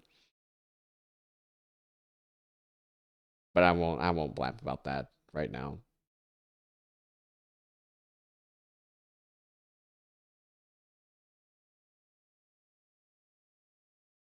Hmm.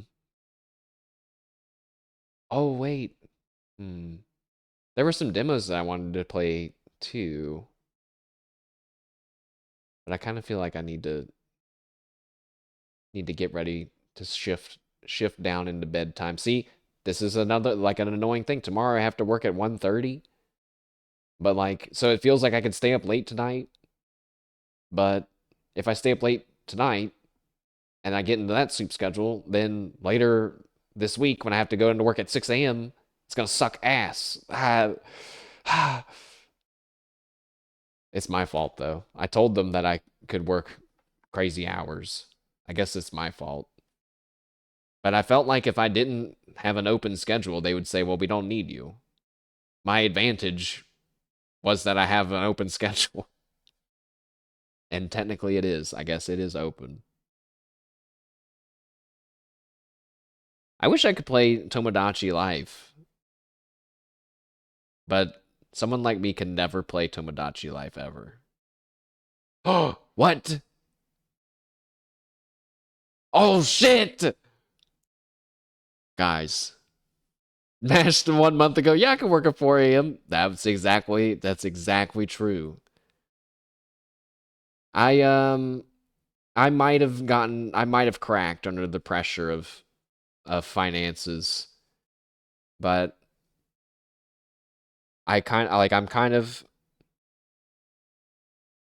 it sounds weird because it's like, wait, so you were worried about money before and so you got this temp job, but now you're cutting back on the hours and you're gonna invest a large sum of money into your channel. It's like, what happened? It's like that, it's like I just realized, look, it's like it's time. Do it or don't. None of this half and half anymore. So at the end of the day, lads, even if nothing ever happens on Mashed Potato Flow's channel, TTV/Mashed Potato Flow, it's a fun life to live versus the one I was living before. What if I auditioned to be a VTuber? Oh man, now you're gonna make me talk about it on stream, and how the fact that Hollow Stars, JP Hollow Stars, being whatever their situation is, has kind of struck me deeply, and is like kind of depressing me. For those that aren't aware, Hollow Live Cover is a company that owns Hollow Live, which is all of the girl VTubers that work with their company Hollow Live. Then there's Hollow Stars, which is the boys branch, you could say, like, just plainly. And pretty recently, Cover was like, "Hey, and I let me be clear that I only know maybe 10% of what's going on.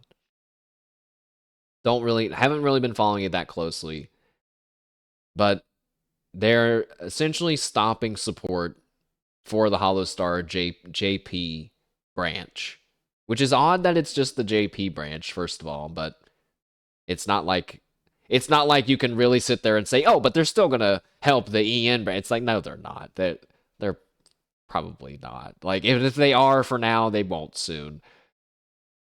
I shouldn't say that though. We don't know for sure.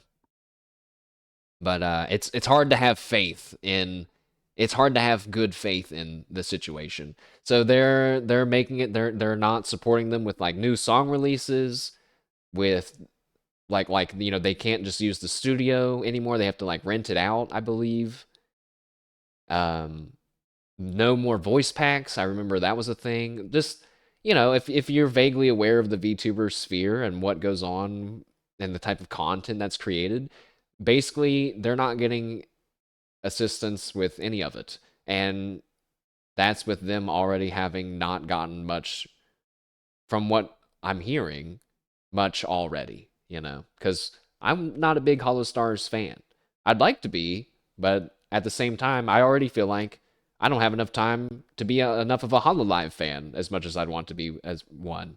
So it's kind of hard, but as it happens with the Hololive girls, over time, some of the Hollow Stars dudes end up falling into your radar anyway, same as me. Same with like Gerard and Ruse and uh Battle. See, I mean, I kind of even have a hard time really naming them. But yeah, anyways, when I found that out, it was like,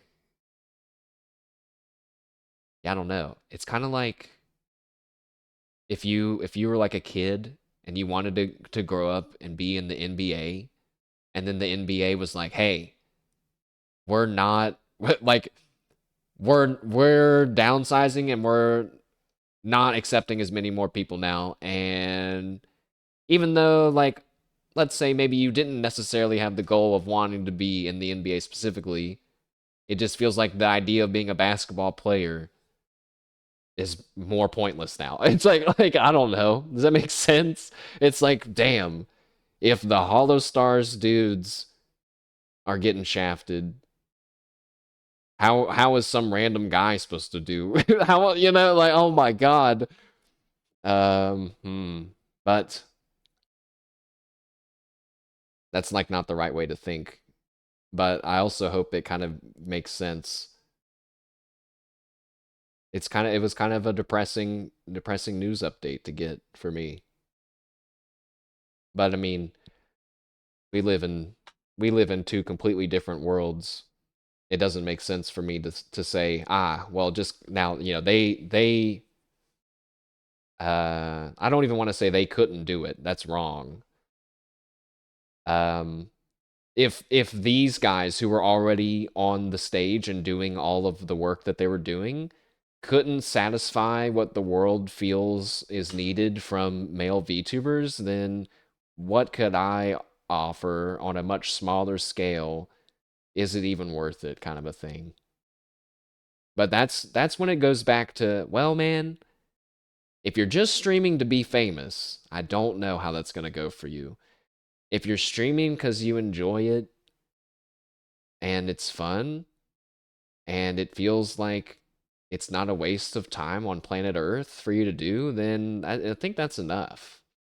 I think I would if I died that was kind of it's suddenly dark, but it was more like if I would feel better about spending time trying to be a streamer than say working at the electronics store. You know, like so I don't know. I was looking for artists to commission earlier today, and I I thought it would be easier, guys. I thought it would be easier. I was like, wow, a lot of these guys to me don't have the quality that I'm looking for, which is scary. It's like, oh no, that means I got to do it myself, but I can't because I also don't have the quality that I'm looking for.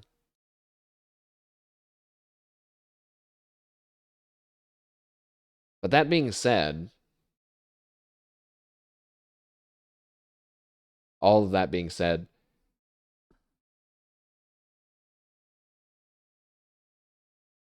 I'm curious to see what the future of Hollow Stars is going to be because on the one hand, they're being cut free, but on the other hand, they're being cut free. So it'll be interesting if they really are allowed to do more things that they weren't allowed to before. Then maybe it could it could have a plus side. I don't want to say it's going to work out and they're going to like, oh, that was the thing that's now going to skyrocket them into popularity because boy, that would be crazy if it did. That would be wild and hilarious because then it would be like they were being held back by them instead of the opposite. Kind of tough.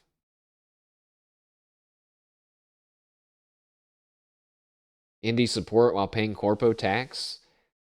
Yeah, it's really like the worst situation I could imagine to be in because the whole point of going corpo is to in my well to me is to get a jump start on to get a jump start, right? It's like, yeah, you're not just random VTuber number 47,000. You're blank at this company, and you have a generate, you have a group. You know what I mean? You have all this stuff. It feels very official. You know what I mean? And I think there's like a lot of people like that aspect of it. There's some people that like. I just saw a debate on that about Twitter kind of recently. You can kind of think of it like VTubers like Flomoko versus VTubers like maybe we'll say Crony. So like Flomoko are very like we're twin demon guard dogs, you know, like all the time. All the time. Whereas Crony will talk to you about what her room looks like in real life. You know what I mean? And like she'll talk about how she blended up Subway sandwiches in a blender. You know, it's just like how much of their character they actually get into. You know what I mean? Um, the mental institution. Look, all that cronies video about her home made me realize was I can never tell you guys what my house looks like. Oh boy. uh, I mean I've had like I don't know how many apartments with no furniture in them at all. I mean my last place was 2 stories. There was no furniture in the bottom floor of my house. There were 2 rugs. Just rugs. Just rugs. And ants. Fuck. Oh my god. Rug man. Dude. Sometimes when I think back to the decisions I've made, I'm like, wow, I was really stupid. Which scares me in the current decisions I'm making. But you know, it's good to fail and make dumb decisions. So I'm told. The one thing I know for sure is you don't want to live a life of fear where you don't do anything. That's not living, you know? Let's say a guy lives his life and is just constantly wrong and getting told what to do and getting corrected and stuff. Sounds like he's trying to me, you know? Versus a guy that just sits in his house and does nothing. It's not good. But I don't want to tell anyone how they should live their lives. Because I don't know.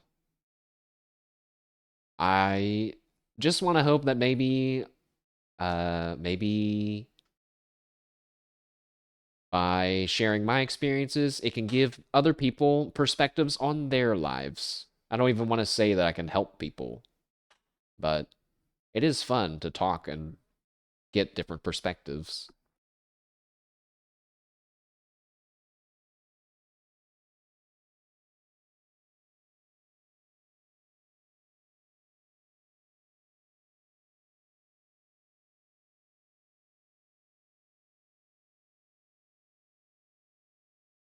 I'm kind of excited. I can say this to you guys because it's too embarrassing to tell anyone else in real life, but I'm also excited to have less hours at work so I can resume my VTuber content consumption. Uh, cause I guess I care about it more than I thought. Watching VODs hasn't been as painful as I thought it was gonna be, but it really sucks when you're really invested in a stream and you go to type and then you're like, oh, I can't. This is a VOD, and it keeps happening.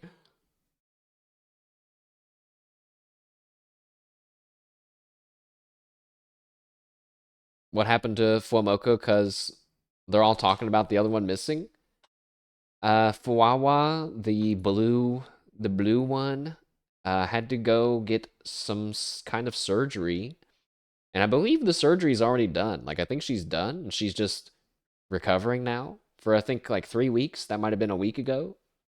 So 2 more weeks ish. Um, I thought that was kind of a weird situation because they're all like, okay, so Mokiko is gonna stream by herself sometimes, guys. Everybody be really nice to her and promise that you'll take care of her and all this stuff. But then also feels like there's a vibe of like, don't baby her. But it also there's like this extreme vibe of please baby her. It's so I don't know. I don't really get it.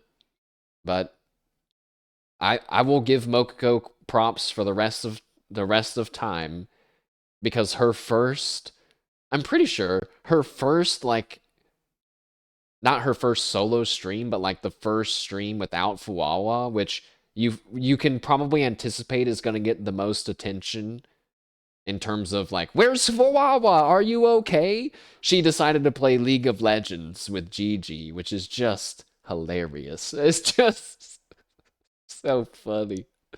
Like, I don't know. Like any game in the world to that's not League of Legends is not the game you think of when it's like we should baby this person and be really nice to them. It's like no. But yeah. And plus Fwawa is just in the streams anyway. She'll be chatting and stuff anyway. It's like she's not really gone, in my opinion. I don't really watch a ton of Fuamoko, honestly. I'm still really into watching Zeta a lot lately. She had a members only karaoke, and I was so sad because my free membership just ran out. I couldn't watch.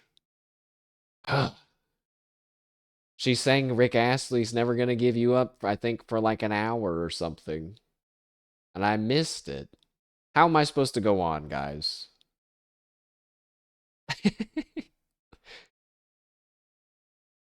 This Friday, I think.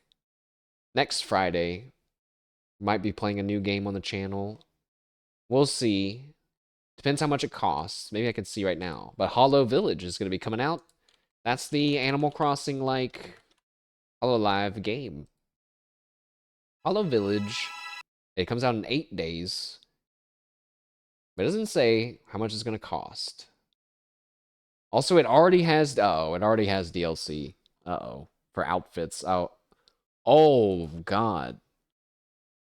Bro, this game has over 1,300 costumes and 1,800 pieces of furniture. Now I know that a lot of the hollow indie games get some flack for being maybe a bit underdeveloped, which I don't feel like is completely fair. But you cannot say that about this game. This is a real ass game. Which scares me that it's gonna have a real ass price tag with it. But I think I'm willing to go for it. But you know that some Hollow members are gonna play it, so we're gonna check out what their streams are like first.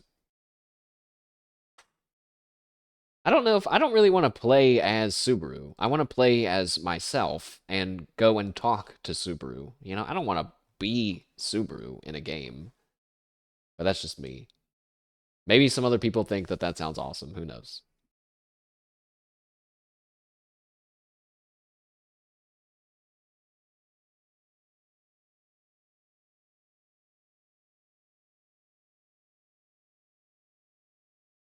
I feel like later tonight, I'm gonna be really nervous about all the stuff I talked about at the end of this stream for some reason. But I think it was all good.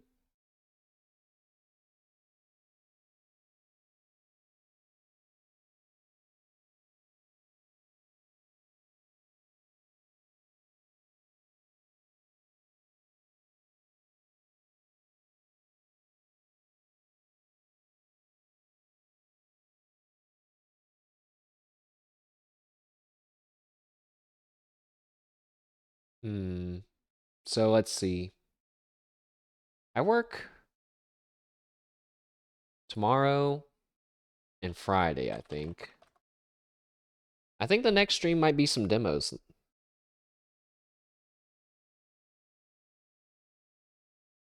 Yes. Yes. Because so I played Tiling Forest. All right, so Tiling Forest, guys. I'm not going to go into tons of detail. It's a puzzle game, and it has a tutorial. During the tutorial, I got stuck a few times. Then, no joke, as soon as they were like, all right, the tutorial's over, here's the first level, I could not get past it. And I really tried for like 15 minutes. I was like, I surely can do one level past the tutorial. Nope. Couldn't do it. Don't know how I was supposed to do it. And I was like, you know what? This is going to be a great one for the demos.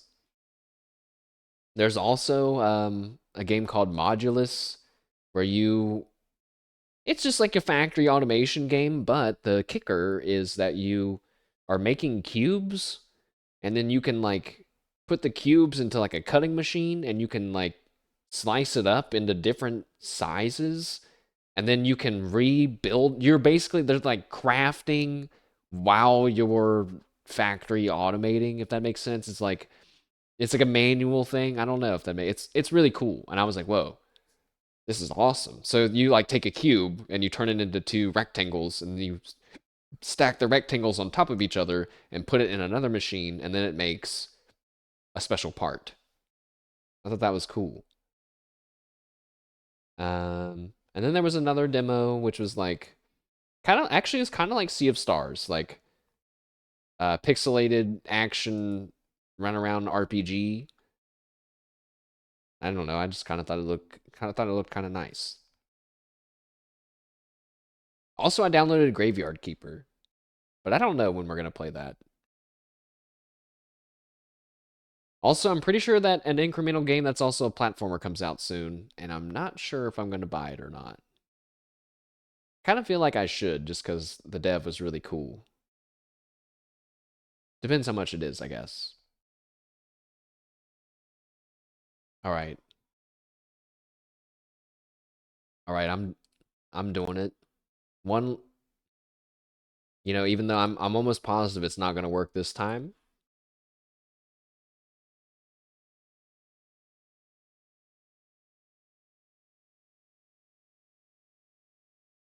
Well,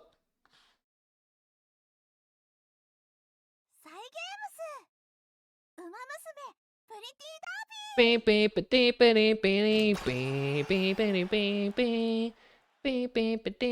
have the music off, so I have to do it manually.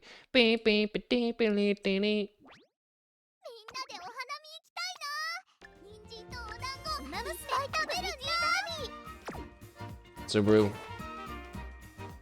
Also, the chat's off screen.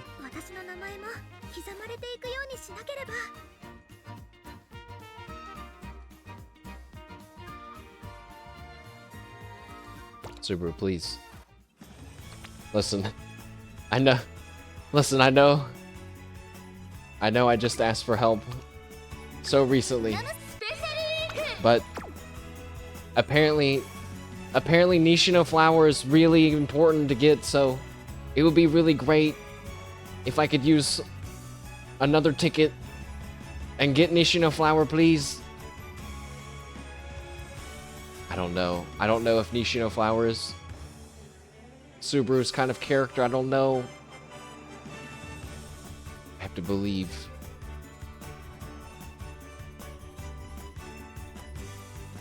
All right, yeah, actually, yeah, look, you can see I've already used one ticket. This was me off stream. I was like, yeah, I'll use one ticket, sure.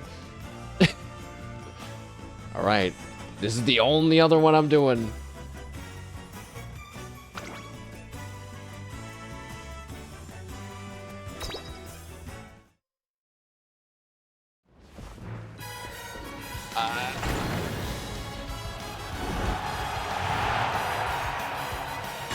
No. No. Okay. All right. I don't know what I was thinking. It's fine. It's fine. All right. Chat room. we're done for today. Thank you for joining me. I appreciate it. I will make it up to you one day. And with that, I hope you have a good night. I will see you back hopefully on Saturday for some demos or Slay the Spire 2 or Hitman or RimWorld. I am not sure.